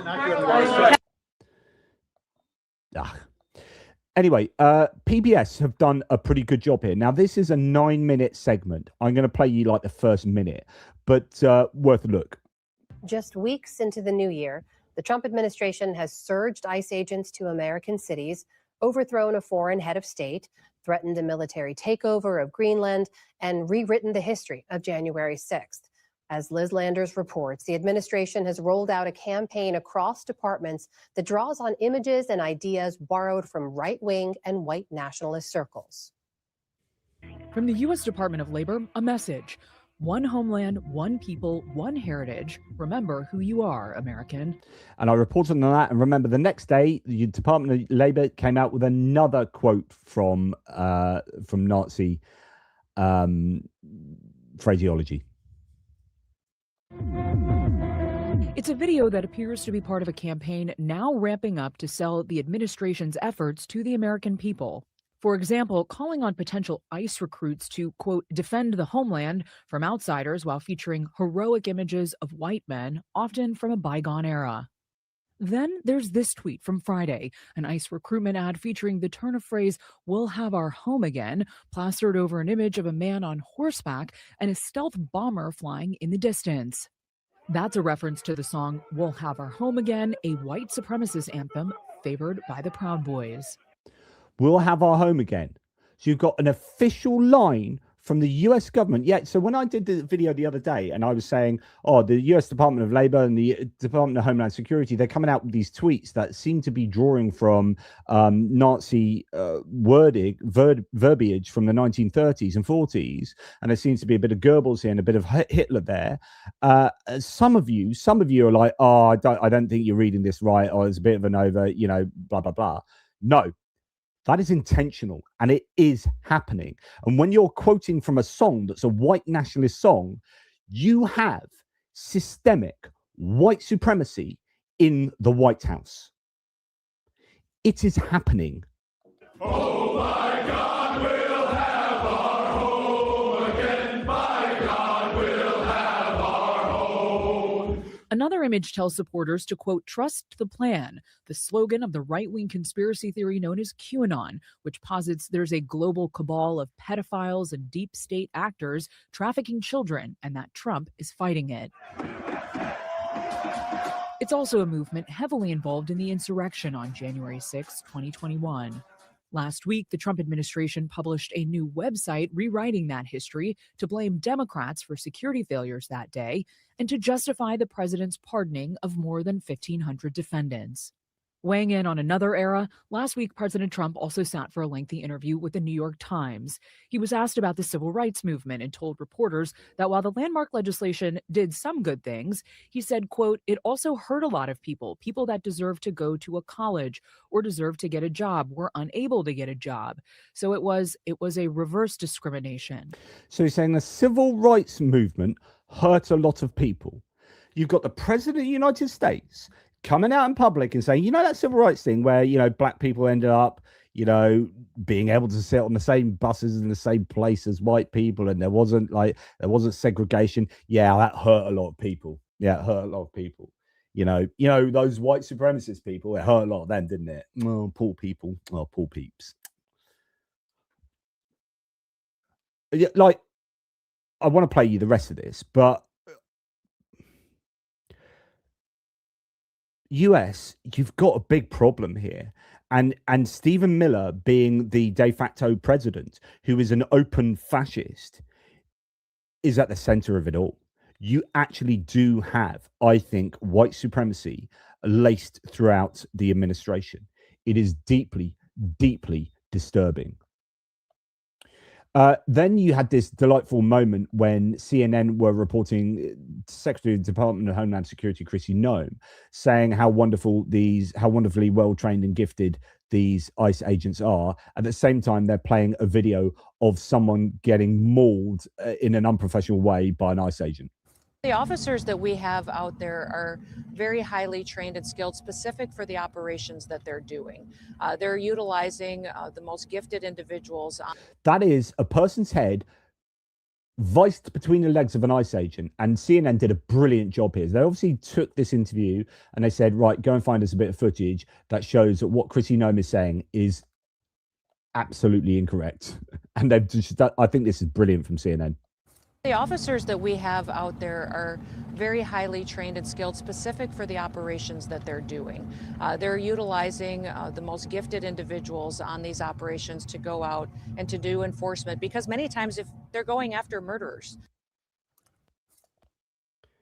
I don't know. This is someone who's obviously different opinion to me. Illegal immigrants must self-deport or be deported by ICE. Republicans and Democrats have zero tolerance to illegal immigration. Immigrants must follow a legal immigration process.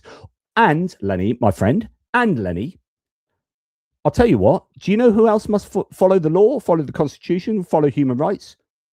ICE. They must do that too. They can't break the law themselves. So you can't say illegal immigrants must follow the law. I mean, they're already illegal, right? They must follow law. But these people who are trying to enforce the law can do things illegally, right? That would be double standards, and it means you don't really have a leg to stand on. I am not saying illegal immigrants shouldn't be deported by ICE. What I'm saying is that ICE shouldn't be going around the streets, smashing people's windows, hauling them out of the cars, and then hauling them off not to be seen for 3-4 days.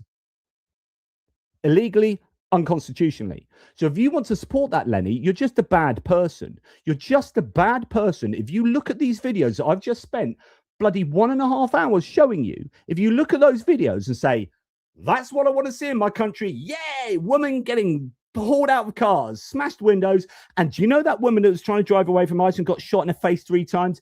Yeah, no, that's what I want to see. I want to see that every day. I want to see that 100 times a day. Lenny, if that's your position, you're just a bad human being. Right. So, and I'm sorry if I'm misinterpreting you here, Lenny, but it seems like you're like, yeah, but illegal immigrants. Yes, fine. Have that opinion. Have illegal immigrants being taken away by ICE. Fine. That is the law. Follow the law, but follow the law within the confines of the law. Follow the law with due process. Because if you throw away due process, mate, you live in anarchy or you live in an authoritarian fascistic regime. If you want to go back to 1939 Germany, fair enough, do it. But I don't think you're going to have much support for doing that from your fellow citizens. Like, if that's really what you want, then just openly say it. I am a fascist. I'm a fascist. Just say it. Say it, Lenny. Like, if that's what you believe, say it. But don't come on here and say, yeah, but they should be self-deporting. They should be doing this. No. ICE should be doing their job within the confines of the law. End of. That's it. Let's move on. Sorry, I got a bit angry. I hope I interpreted you correctly. And if I didn't, I do apologize a little bit. So anyway, this is what ICE, I'm sure, wants to see, which is not only someone with their head vice between the legs of an ICE agent, but someone literally getting kneed in the head repeatedly. That's someone's head there. That's his head. Hey! See that head? That's someone's head on the Stop concrete. kneeing him in the face!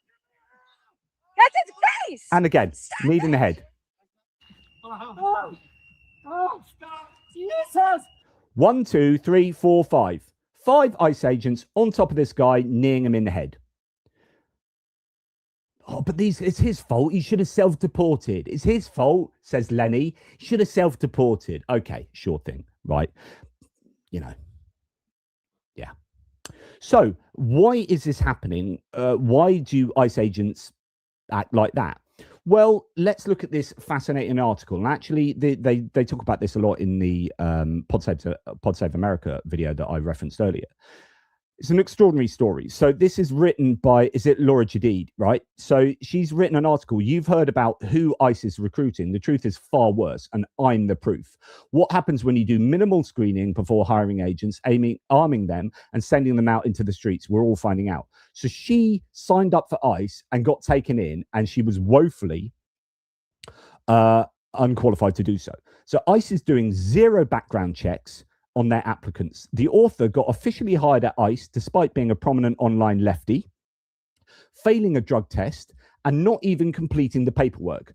ICE has no idea who it is that they are hiring.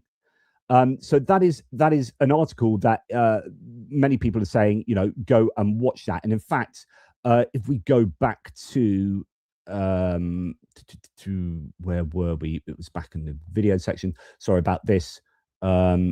I'm just going to get you to listen to Pod Save America talk about this.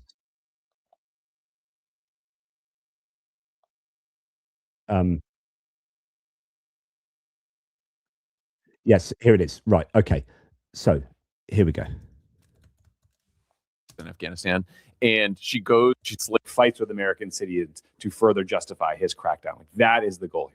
In that Slate piece that you referenced earlier, that reporter who tried to apply for ICE, she's former Army. She went to she served 2 tours in Afghanistan, and she goes, before she did it online, she went to like one of the recruitment fairs that they're having for ICE, and so she was with a bunch of other people who asked questions of the recruiters, and it's really worth reading the whole piece, because they're saying things like, you go into these liberal cities and some of these protesters are forming a human wall, and then you know what you do? You just pop them. You pop them with some tear gas and let them cry and disperse and figure it out. Who cares? And then, they're asked, she's applying, and they're like, well, you might have to do some paperwork first. Everyone who applies for this job, they want to immediately go out on the streets and just start arresting people and tackling people. But you got to wait a little bit until you get to that one. But don't worry, we'll get you out on the streets with a badge soon enough. It's so fucking unprofessional. It is so gross. It is sick. And that article, that's essentially what they're referencing, what they're talking about. Here we've got a video of ICE agents talking, and it's caught on camera. So ICE agents in Florida openly talking about shooting people during a traffic stop that included a US citizen. They describe headlocks and tasers for slow compliance. So not just non-compliance, where they're not allowed to do that anyway, because remember, they're not allowed to. So Lenny, you're not allowed for non-compliance to do these things, but they're doing it anyway. And they're not doing it for non-compliance, they're doing it for slow compliance. The people are actually compliant, but you're still not allowed to do this, but they do it anyway. So is that what you want? So we have the laws. You keep talking about, so where do we have it? No, not there. It was a previous one from Lenny talking about, I don't know. I missed it. So Lenny was saying something about Obama. Yeah. Clinton and Obama even admitted we're a nation of laws and immigrants must respect our immigration laws. Yeah. But are you saying that ICE don't have to respect your laws as well? Like, we're back to this issue again. And by the way, under Obama, more people were deported by ICE than under Trump. and under Obama they did it, with due process, following the rule of law. So you don't have to do this to achieve even greater numbers than they're achieving now. Just thought I'd throw that one in there. Starting to resist more now.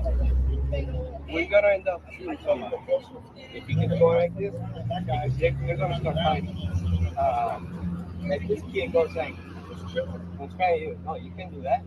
I'm not doing shit." Like we told you already to get out. You either get out or I'm gonna pull you out. Right. Yep. God damn. Woo. Nice. Just remember, you can smell that too with a $30,000 ball. Yeah. Starting to resist more now. You can smell that too with a $30,000 bonus. ICE agents in Florida joking, they describe headlocks and tasers, slow compliance, and laugh about it, joking that a $30,000 bonus makes it all worthwhile. Then we hear that they're using AI to scan resumes. So we're talking about training here. So people that we've already heard that they're not doing any background checks, that they're just letting anyone in. And, even if they fail drugs tests, they let them in. And then we're hearing that they're using AI to scan resumes, and they're looking for LEOs, who are law enforcement officers. And the idea is that if you're already a law enforcement officer, you don't need to do as much ICE training. They've already reduced the amount of ICE training to like 47 days. It used to be, I don't know how long it was. It's now been reduced to like a pitiful amount of time. So there's very minimal training. And these are the guys that are restraining people and not following due process to restrain them. They're just like jumping on them, putting on headlocks, kneeling on their heads and necks. Remember George Floyd and the regulations came out after that because he died because of kneeling on his neck. Well, it looks like ICE have learned nothing from that. Anyway, quote, they're using AI to scan resumes and found out a bunch of people who were LEOs. So they're looking for LEOs, law enforcement officers, but they weren't actually LEOs because the AI is finding things, thinking that represents them being former law enforcement officers, and then giving them less training as a result. So the official said the AI tool sent people with the word officer on their resumes to the shorter 4-week online training. 4 weeks online training because you've got the word officer in your resume, and they think that means that you're a former law enforcement officer, so you don't have to do as much training. Then you're given a gun, an ICE badge, and you're told to go and take people out of cars. For example, a compliance officer, so someone who said they were previously a compliance officer, not a law enforcement officer, but it had the word officer in, or people who said they aspired to be ICE officers. In your resume, if you say, I really want to be an ICE officer, or it says officer, he must be or she must be a former law enforcement officer, we'll only send them on a 4-week online training course. Yeah, I only said I wanted to be an ICE officer. Now you've only given me 4 weeks. I don't know what the hell I'm doing. Doesn't matter. Just go and arrest people. Smash windows, pull them out of cars. Majority of the new applicants were flagged as law enforcement officers, the official said, but many had no experience in any local police or federal law enforcement capacity. So, holy crap, a real scandal. ICE sent a job offer to Laura Jadid. So this is the Laura Jadid that we've heard about. A quick Google search would reveal who she was. She hadn't completed basic background check paperwork, and she would have failed a drug test. Signs of a total breakdown in the recruitment process. Yeah, after she submitted a drug test that she should have failed because she's a user of legal cannabis, and despite never having submitted any other paperwork, ICE gave her a final job offer and a duty assignment. And there are the receipts and stuff. So it's all like evidence and whatnot. Then you have this weird scenario where you've got like complete authoritarian scenarios where you've got participation medals now for ICE members, and some of these have got like skulls and crowns on. If you've ever seen the Mitchell and Webb famous like comedy sketch, David Mitchell and what's his name, Webb, who when they had the comedy show, the Mitchell and Webb show, or that Mitchell and Webb show, I think it was, they were dressed up in Nazi uniforms with the skulls on, and David Mitchell turns to Webb and says, I've been thinking about this, with our uniforms and kind of what we do and blah, blah, blah. Have you ever thought with about baddies and the idea that, really should we be wearing skulls, skull and crossbones, and this horrible looking uniform and the way we comport ourselves? And there's the idea here that if you're giving out participation medals that have skulls and crowns on like this, and I don't know, vultures, like, are you the good guys? And again, you get these participation medals for I guess rounding up as many people. ICE special accomplishment tokens for the most successful and sadistic Nazi terrorists, says someone there. So yeah, that's doing the rounds. ICE is also using a Palantir tool, so Peter Thiel's Palantir tool, to map neighborhoods and assign deportation scores in target-rich environments fed by HHS data. Today it's immigrants, tomorrow it's dissidents. If you think it won't be repurposed for activists or protesters, you aren't paying attention. If you've listened to what's his first name? Is it David Karp, the CEO of Palantir? Like, you should be deeply worried that it's just a short jump from using Palantir to round up illegal immigrants to using Palantir to round up political dissidents, political opposition. And that might sound like scaremongering, but honestly, I'm warning you, don't say I didn't say so. The Palantir app ICE uses to find neighborhoods to raid. And Palantir is now in the NHS and the MOD in the UK, so go figure. DHS whistleblower released the identities of more than 4,500 agents, according to documents published the other day. It's one of the largest internal disclosures of DHS in DHS history and comes amid growing scrutiny of ICE conduct nationwide. So the idea was these people are doing it with their faces covered and no ID. So no one knows who they are, and they are committing these horrible offenses against people. So therefore the only way forward is so they claim, to kind of dox them, tell the world who their names are, and then hopefully they'll be held to account in some way. And I reported the other day that it turns out that Russia appears to have helped in shutting down that website by a DDoS attack coming from largely Russia, it seems. So that's an interesting dimension to add to this. Okay, then we move on to this. ICE agents choked a 16-year-old when they arrested him alongside his undocumented father. He filmed much of it, but ICE didn't give his phone back when he was released. He later found it in a vending machine for used electronics, according to ProPublica, suggesting the agent stole it and sold it for cash. So this is kind of the whole training, are you doing things properly? So he's filming it, had the film snatched off him, was bundled into a van. Then he was later released because he's only 16 or whatever, or he wasn't undocumented, I don't know. And then he finds his own phone being sold in a vending machine for secondhand goods, because the ICE agent had evidently sold that on. Absolutely outrageous if it's true. And then we had this. So this will be the last piece of this section. Then we'll do some more kind of more overarching political stuff. So a new set of leaked documents from a Border Patrol official outraged by ICE's conduct revealed 21 secret ICE programs showing alarming covert operations far beyond routine immigration enforcement, says Brian Krasenstein. Details. The leaked internal document, marked law enforcement sensitive, outlines 21 secret ICE operations that have not been publicly disclosed. According to the leak, ICE has effectively become a parallel FBI or DEA, engaging in intelligence activities as well as enforcement, rather than focusing solely on deportations. Some of these programs resemble domestic intelligence and spy operations, expanding ICE's role beyond traditional immigration functions. One operation, Abracadabra, reportedly involves recruiting informants among detained immigrants and developing intelligence from them, raising concerns about coercion and exploitation. Briefings in the documents suggest that ICE deploys plainclothes agents disguised as ordinary people, including embedded in transport vans, processing areas, or detention cells to gather tactical intelligence. The leaked materials indicate ICE's intelligence network is tied to broader national security and ideological targets, including individuals labeled as anti-American or linked to activist groups, suggesting mission creep into political or dissent-related areas. And these tactics, if accurate, reflect a shift toward deep surveillance of immigrant communities and broader populations, raising serious civil liberties and transparency concerns. So caveats applied, but that is tremendously concerning as well. Okay, now moving on to the last section, but this is pretty chunky too. What do we have? ICE was removing people by the millions during Obama's 2 terms. His deportation numbers far exceed Trump's. Not a single protest, not a single liberal screaming in an agent's face, nobody blocking cars and hurling rocks. You don't have to do it this way. And this is kind of one of the big learning points from this, is that the way that they are doing it is because they want to cause pain and suffering. And then you're thinking, well, is it because they just want to get rid of people that much that they're willing to use any means necessary? Or do they want protest?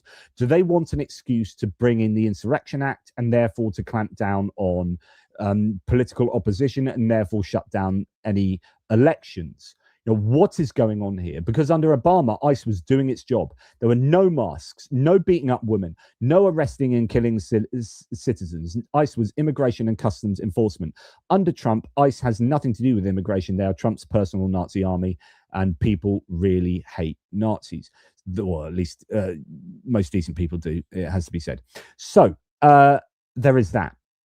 Right.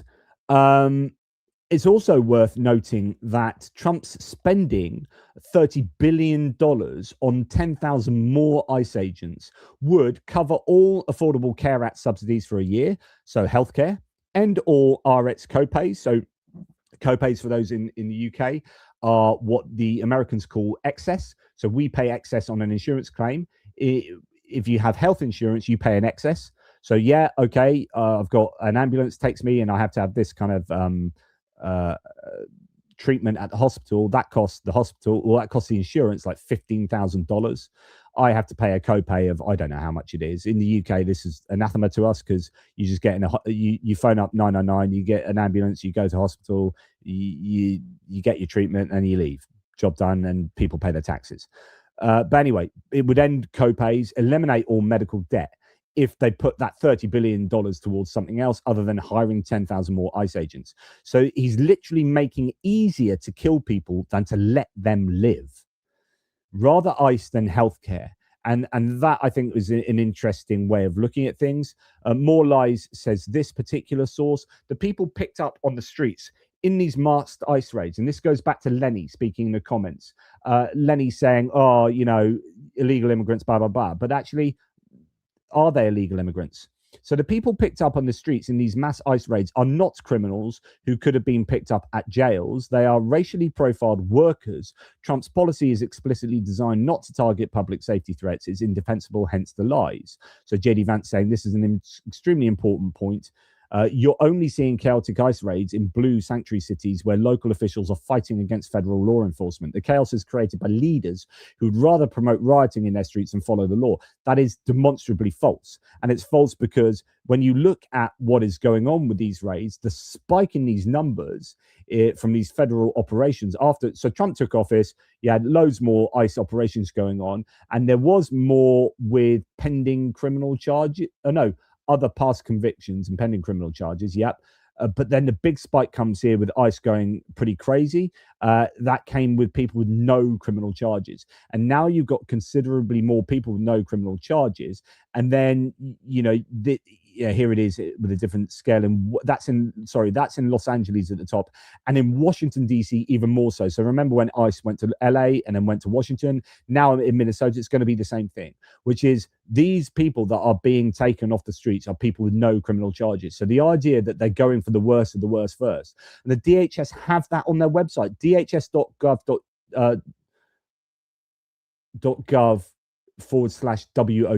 worst of the worst. The idea is that they are supposed to be targeting the worst of the worst. That is demonstrably not true as according to their own data. So then let's go to what's going on here and let's listen to Stephen Miller, the actual president.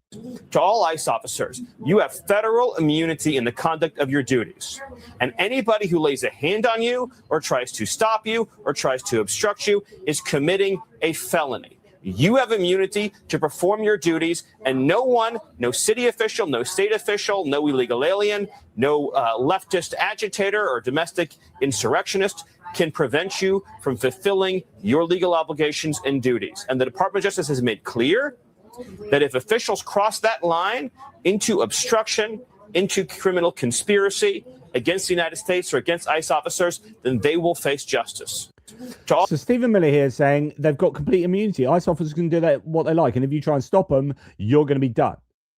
So Mehdi Hassan says Miller will be directly responsible for the next American that an ICE agent kills. This is a green light for abuse and no basis in actual law.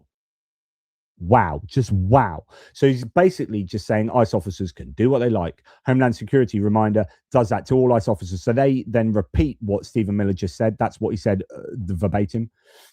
Stephen Miller signaling to ICE and CBP to basically enact violence on citizens freely. They do not have immunity. This is both sickening and dangerous and exactly what Miller has wanted his entire life. This is just pure, filthy evil. This is not how the US functions, but it is how it is functioning at the moment. Then you got The Atlantic from October last year. In the 2024 campaign, that line has been crossed. Trump blurs the distinction between, and this is key, and this goes back to what Lenny was saying earlier. This is really, really important. Trump blurs the distinction between illegal immigrants and legal immigrants, the latter including his wife, his late ex-wife, and in-laws of his running mate, and many others. He has said of immigrants, quote, they're poisoning the blood of our country, and, quote, they're destroying the blood of our country. He has claimed that many have, quote, bad genes, and he has also been more explicit, quote, they're not humans, they're animals, quote, end quote. They are, quote, cold-blooded killers.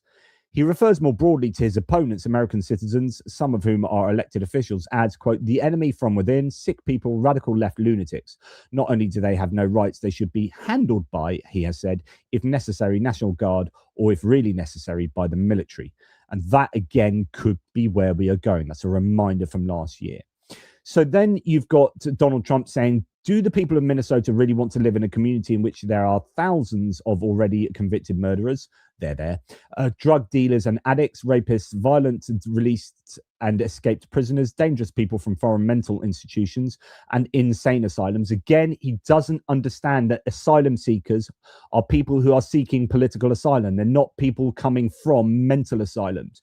You are an absolute idiot, Donald Trump. You are thick as two short as two planks. Anyway, and other deadly criminals too dangerous to even mention. All the patriots of ICE want to do is remove them from your neighborhood and send them back to the prisons and mental institutions from where they came, most in foreign countries who illegally entered the USA through Sleepy Joe Biden's horrible open borders policy. Every place we go, crime comes down. In Chicago, despite a weak and incompetent governor and mayor fighting us all the way, a big improvement was made. Thousands of criminals were removed. Minnesota Democrats love the unrest and anarchists and unprofessional agitators are causing because it gets the spotlight off the $19 billion that was stolen by really bad and deranged people. Fear not, great people of Minnesota. The day of reckoning and retribution is coming. So he wants retribution. He wants reckoning. He wants blood on the streets, I guess. But absolutely incredible rhetoric here coming from Donald Trump. It just, and calling these ICE agents like sort of true patriots is very interesting as well. Hey, outside world, our internal security forces are announcing Kristallnacht on Maine a few days after they carried out an execution. America is a failed democracy taken over by a demented criminal and a cult of murderous psychopaths. Help. So that's how one person interprets that. Adam Kinzinger then showing here that Donald Trump says in a Donald Trump Truth Social post, if the current politicians of Minnesota don't obey the law and stop the professional agitators and insurrectionists from attacking the patriots of ICE who are only trying to do their job, I will institute the Insurrection Act. So remember, that is, he is threatening the Insurrection Act by saying, that is warranted. And of course, that allows him to use federal military entities in order to carry out civil duties. Which many presidents have done before me and quickly put an end to the travesty that has taken place in that once great state. Thank you for your attention to this matter. Yeah, Adam Kinzinger not happy with that. So to this, the Lincoln Project says this has been the plan all along. Foment violence and chaos in the streets of Minnesota, implement the Insurrection Act, declare martial law, suspend the elections. Just watch out if this happens. And by the way, if you don't believe it's going to happen, remember that just the other day, Trump signaled his intent to skip the 2026 elections. Quote from Trump, it's some deep psychological thing, but when you win the presidency, you don't win the midterms. And he said he had accomplished so much that, quote, when you think of it, we shouldn't even have an election. Now, the claim is coming from his supporters that he was just joking. Of course, he's just joking. He's just joking that we shouldn't have an election. But he's also claiming that he should bring about the Insurrection Act. And Stephen Miller said that his internal security services should be able to operate with complete immunity. And then this is looking more and more like the authoritarian dictatorship that we have been most fearing. So Trump here then just completely lies. He just completely lies here. just brazen, barefaced lying. Say it. What's the trigger for the Insurrection Act in Minnesota? What are you waiting for? Well, the Insurrection Act, which has been used by 48% of the presidents. Incorrect. It's been used by 22% of the presidents. As of this moment, the Insurrection Act also, if you look at it, I believe it was Bush, the elder Bush, he used it, I think, 28 times. It's been used. He used it 28 times. Bush used the Insurrection Act 28 times. Used a lot. Say it. I think he used it 28 times. So the Insurrection Act has only been used by approximately 22% of the presidents and had only been used by George H.W. Bush one time. Before him, it hadn't been used since Lyndon B. Johnson in 1968. So he's trying to say, hey, like loads of presidents use the Insurrection Act, so I'm cool with using it. Everyone's going to be cool with me using it. No worries, no worries. Yeesh. Trump's new defense plan quietly creates a National Guard response force trained for crowd control and civil unrest, deployable in all 50 states by April 2026. Let that sink in. This isn't preparation to leave office. It's preparation to consolidate power. Secretary Hegseth, sir, a memo circulating on social media details the establishment of a National Guard response force that's going to be trained in crowd control and civil unrest and deployed in all 50 states by April of 2026. Can you verify the authenticity of that memo? And do you have any more information on the operations? I'm not going to answer particulars on something that may be in the planning process, but we definitely do have multiple layers of National Guard response forces, whether it's in each state, whether it's regionally, whether it's Title 10 active duty, whether it's Washington, D.C. We've got a lot of different ways that constitutionally and legally we can employ Title 10 and Title 32 forces, and we will do so when necessary. Secretary. In other words, yeah, we're going to do that, and we're going to have the National Guard response units that are going to come in and do the president's dirty work. So ICE is spending $8 million on deals with pro-ICE influencers to push its propaganda online, according to an internal document obtained by the Washington Post. ICE is carving out $8 million from its $100 million one-year wartime recruitment strategy, $100 million for just 1 year for wartime recruitment on deals with pro-ICE influencers. The document calls for spending at least $8 million on deals with online influencers whose followers are largely Gen Z and millennials and who are in the military families, fitness, and tactical lifestyle enthusiast communities. Officials will focus on former agents, veterans, and pro-ICE creators who will be expected to host live streams, attend events, and post short and long-form videos and other content to Facebook, Instagram, Rumble X, and YouTube. Blogs, Substack, newsletters, and Threads accounts will also be targeted for more niche communities per the document. If anyone wants to pay me for saying what I'm saying today, just because, you know, if you're a big, I don't know, American, like the Democrat, DNC, I don't mind you paying me $8 million to try and fight this. You can pay me all of that. I'll try and fight this. I will fight it, but I won't fight it because you're paying me. I'll fight it because it's what I actually believe. But DNC, if you do want to pay me $8 million, honestly, I will spend it well. Like, there's no doubt about that. I will spend it well. Yeah, wow.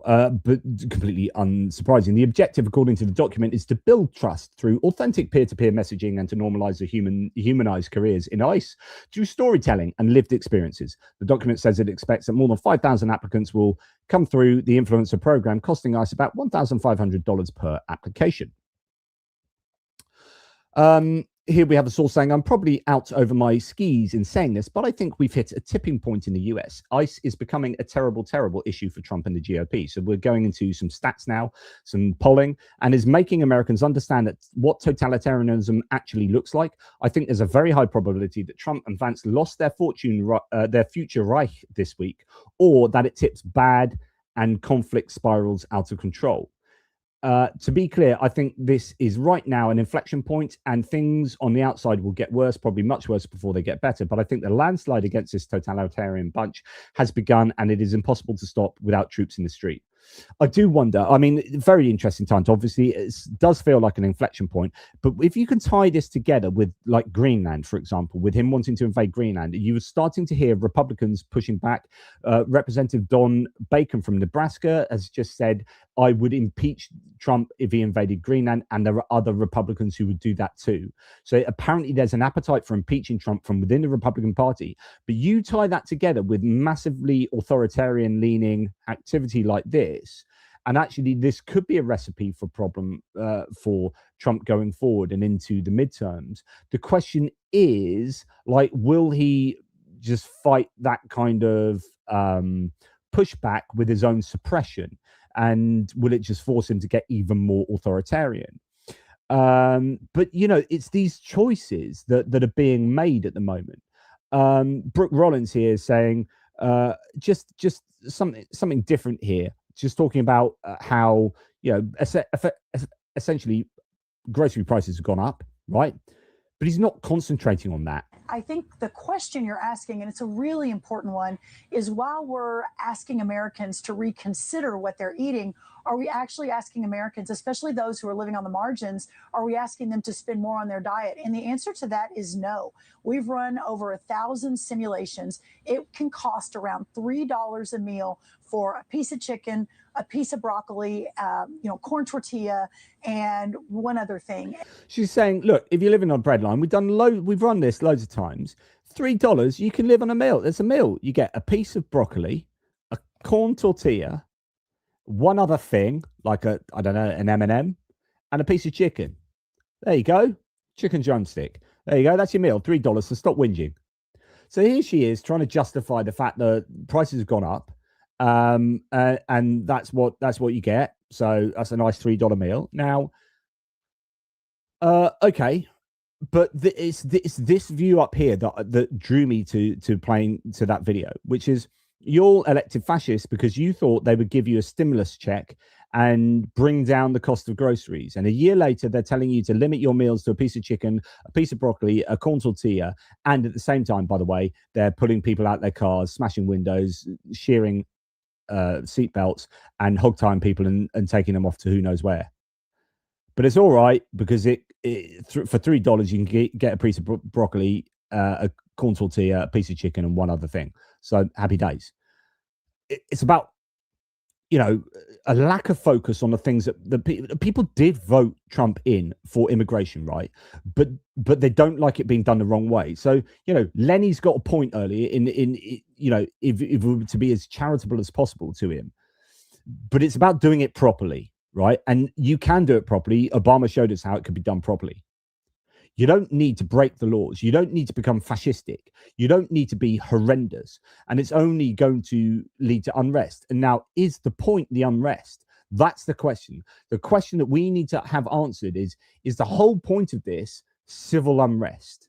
Because civil unrest is a stepping stone towards not having the November midterm elections, because the GOP is looking like they're going to get slaughtered in the midterms at the moment. Is that what's going on? Because what's going on, like, Lenny might be in love with what's going on, and his cult leader might be exactly, you know, what he voted for. But actually, this stuff with ICE is not trending well in the polls. The Economist YouGov poll, ICE is not doing well. Midterms will be interesting. So this one has, do you think ICE officers should be allowed to wear masks that hide their identities when making arrests? 56% no, 32% yes. Overall, is ICE making Americans more or less safe? More safe, 34%, less safe, 47%. Would you support or oppose abolishing ICE? Strongly support, 35%, somewhat support, 10%. Support, 46% in total, 43% oppose. We've got to a point where more people support the abolishment of ICE than keeping it. That's what Trump has achieved. Americans aren't positive on ICE, especially in the wake of increased violence by the federal authority. Only Republicans remain positive on the organization, while independents and Democrats are strongly disapproving. So it's not looking very popular. And yeah, as I said, 46% support abolishing it, 43% oppose abolishing it. Wow. And then really the final thing I've got for you is this. Breaking. The DOJ is now arguing that no court can force it to release the Epstein files. Their position is basically the Epstein Transparency Act doesn't create an enforceable path to federal court, so judges can't compel compliance. So now they're arguing that they don't have to release the Epstein files. Translation, we'll release what we want when we want, and you can't stop us.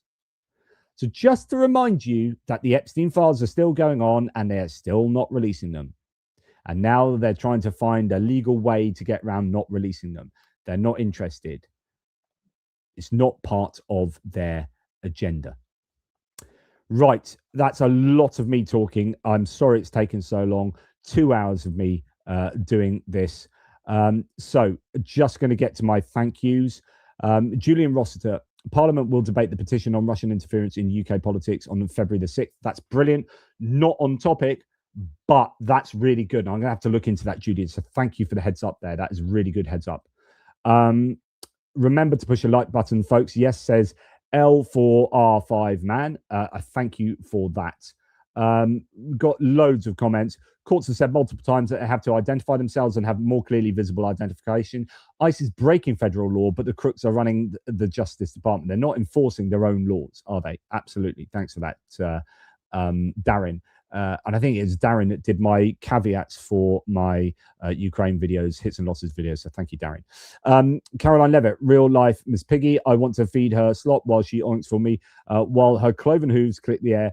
Can we get competent propagandists? Bring back Kellyanne Conway. Just what a suite of and then what you've got Sean Spicer, wasn't it, as well? Oh my goodness, it's a whole suite of them, isn't it? Jeff Test Pilot says, I've heard from people, I believe that local Fox stations are actually honest. Was a shock to me. Yeah, local Fox is different from Fox News, and actually they can do some good local reporting. So yeah, don't confuse those two. Yeah, so many comments about what I was going through. I'm going to get to some of these super chats. Ms. Paula Thomas, even if the midterms happens, I can see ICE being deployed to patrol the voting lines in Den voting areas. Well, he's already trying to get mail-in ballots. He's already trying to get rid of counting machines. So already things are in place that even if the midterms do take place, he's trying to cheat in that way. So either they're not going to take place, or if they do take place, he'll be controlling the way in which they take place. Kevin Forst, 580p Geopolitics memberships. Thank you to Kevin and to Richard Bennett, both of them absolute legends in their own underwear, for sure. A stupidity in essence. DJT has declared tariff war against Greenland supporting countries. Yes, there's so much I want to talk about. This was almost the breaking news on this. He is like, I am going to sanction NATO if NATO doesn't commit suicide. It's essentially what he's saying. Like, I demand that NATO allows us to take Greenland, which would be the end of NATO. But if you are going to stop us doing that, then I'm going to sanction NATO. So I'm going to sanction NATO for not allowing NATO to commit suicide.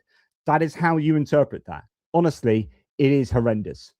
JD here, time for drones, 24/7 eyes without the altercations.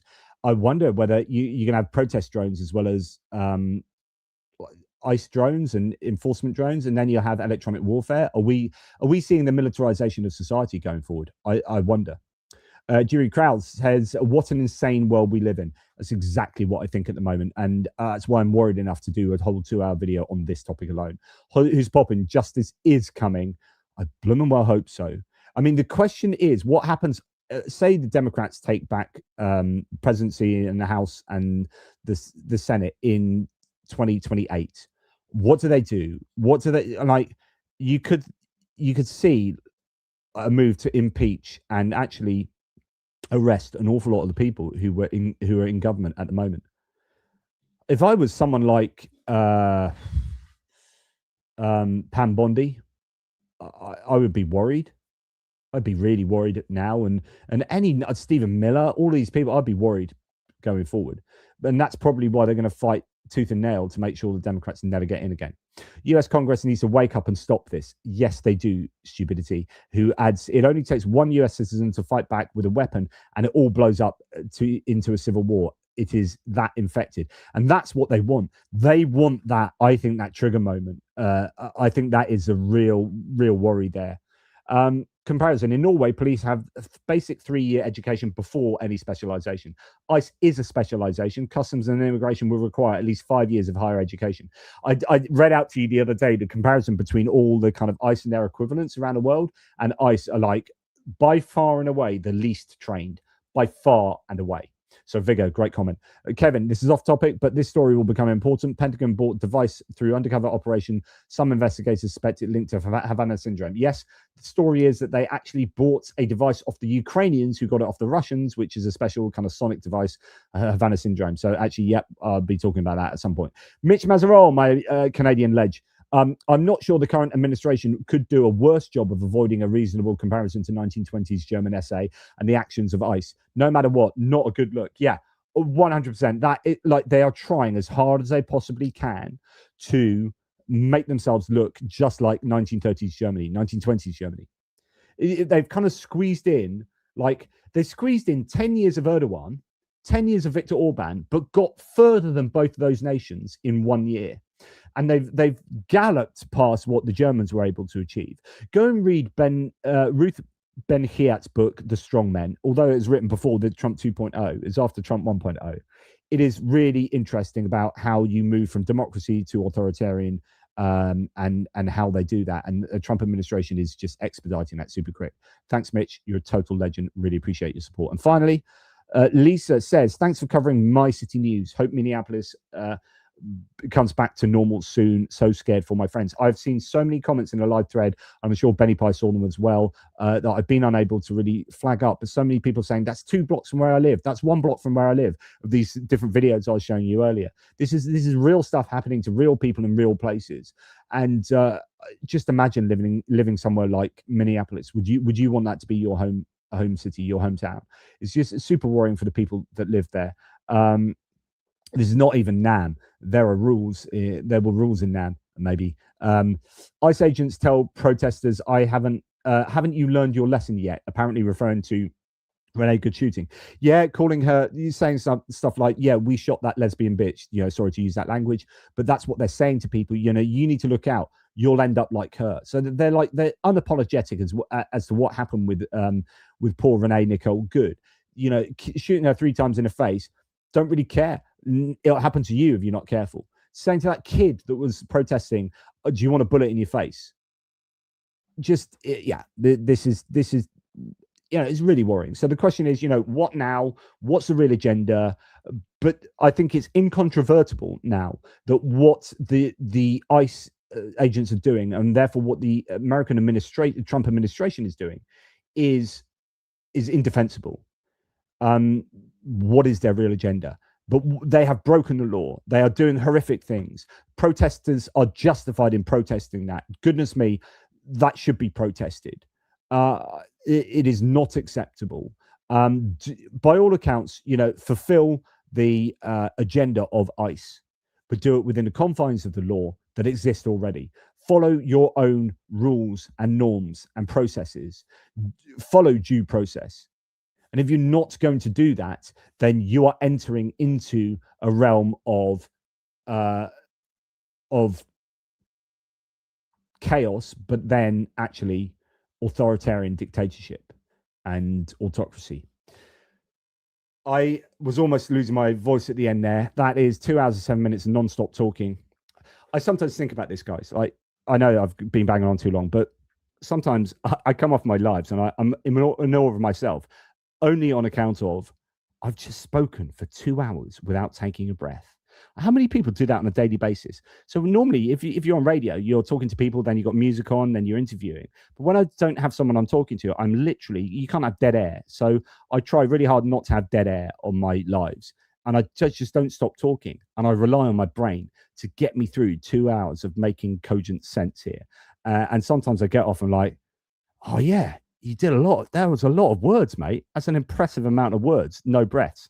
And then I'll go and have a cup of tea. I'm not going to have a cup of tea tonight. It's time. It's 6:30. So I'm going to go and have a bite to eat. My missus is just looking angrily at me through the window. And I might relax into a glass of Pinot Noir tonight because my boy won 3-1 at football. They haven't played in a couple of months because there's been rain, frozen pitches, cancelled games for cup matches, or the other teams couldn't get their team together or whatever, and he hasn't played in A-League for like something like 6 weeks, 2 months. So had a game today, first time in ages. They won 3-1 against a pretty rough big team, and it was good. It was a great game. So I'm gonna relax. Daryl, we need a campaign to boost your channel to get common sense and truth out there. Thanks, mate. I do appreciate that. I don't care so much about having a big audience for the sake of having a big audience, or because I might get more money for more adverts or whatever. But what I do, and I've spoken to Benny Pie about this, and there's some psychology in this. So when you look at psychology of happiness, people are when you look at like what people get paid, if you say, right, you're going to get a £20,000 increase in your wages, and so someone's like this amount of happiness from that. But if they say actually you're going to get £15,000 increase in your wages, but you'll be better off than the people that you work around. I'm explaining it badly, but basically, like, the amount of money you get paid is less important than what you're paid compared to your peers and compared to your mates and the people in your work environment. And so what drives us is actually that kind of competitiveness and that status you get, like, psychologically from the people around you. So I always look at like Greg Terry and Prof Gerdes. Now I know they do shorter videos and it's much more digestible, and they have better thumbnails than me, but like I used to have bigger audiences than both of them, right? And I've increased like by this much, like, and then they've just jumped into like 100,000 subscribers plus, and I'm like, YouTube hates me, but I just think I also talk too much and I produce too much stuff. But anyway, if you do want to do a campaign to get my sense of truth out there, that would be very much appreciated, Daryl. I do think, I probably do things differently, and I'm not as digestible and too long form, and I do too much talking. I also think, so right at the beginning of my channel, when I was doing a Ukraine war reporting, I was banned for a week for disinformation, and I was like, what? I'm literally campaigning about disinformation. They wouldn't tell me what it's about, and blah blah blah. I challenged it, and then I started threatening them with like legal stuff, and in the end it just came and went. I got a 1-week suspension, but I was just like mortified, and they would never tell me what it was about, and I just thought I was reported by loads of Russian bots and whatnot, trolls. But anyway, I'm wondering that since then whether YouTube has just like held me back because they've punished me already, and I don't know. So I just get this sense that YouTube hates me, but I don't really care, guys, because you guys are the best, and you are a wonderful community. And I'm the only reason I want 100,000 subscribers is, like I keep saying, to make Oscar happy, and therefore he would respect me more. Michel Duval, 5 ATP Geopolitics memberships. Thank you, mate. Thank you so much. Thank you very much to all the mods. You are all amazing. Thank you to all of you for just watching. This was a big one. It was a heavy subject matter. I really do hope I did justice to this subject. I know it's divisive, and I'm sorry I got angry with that guy earlier. I like dissent. I like dissent. I hope that person wasn't banned by the mods. I really do like dissenting opinions, so please don't cut them off if they just got a different opinion. Unless they're definitely like a Russian paid up troll and they've got no interest in debating stuff, then okay. Rob Cook, thank you, mate. Big love to you, mate. I really do appreciate your support very much. Take care, everybody. Big love, and I'll speak to you soon. And spare a thought for those people hogtied and disappeared. What do we do? What do you do? What do Americans do to stop that? Write to your senators, write to your representatives, campaign. Let's talk about it at the water cooler, talk about it on social media, say it's not unacceptable, protest.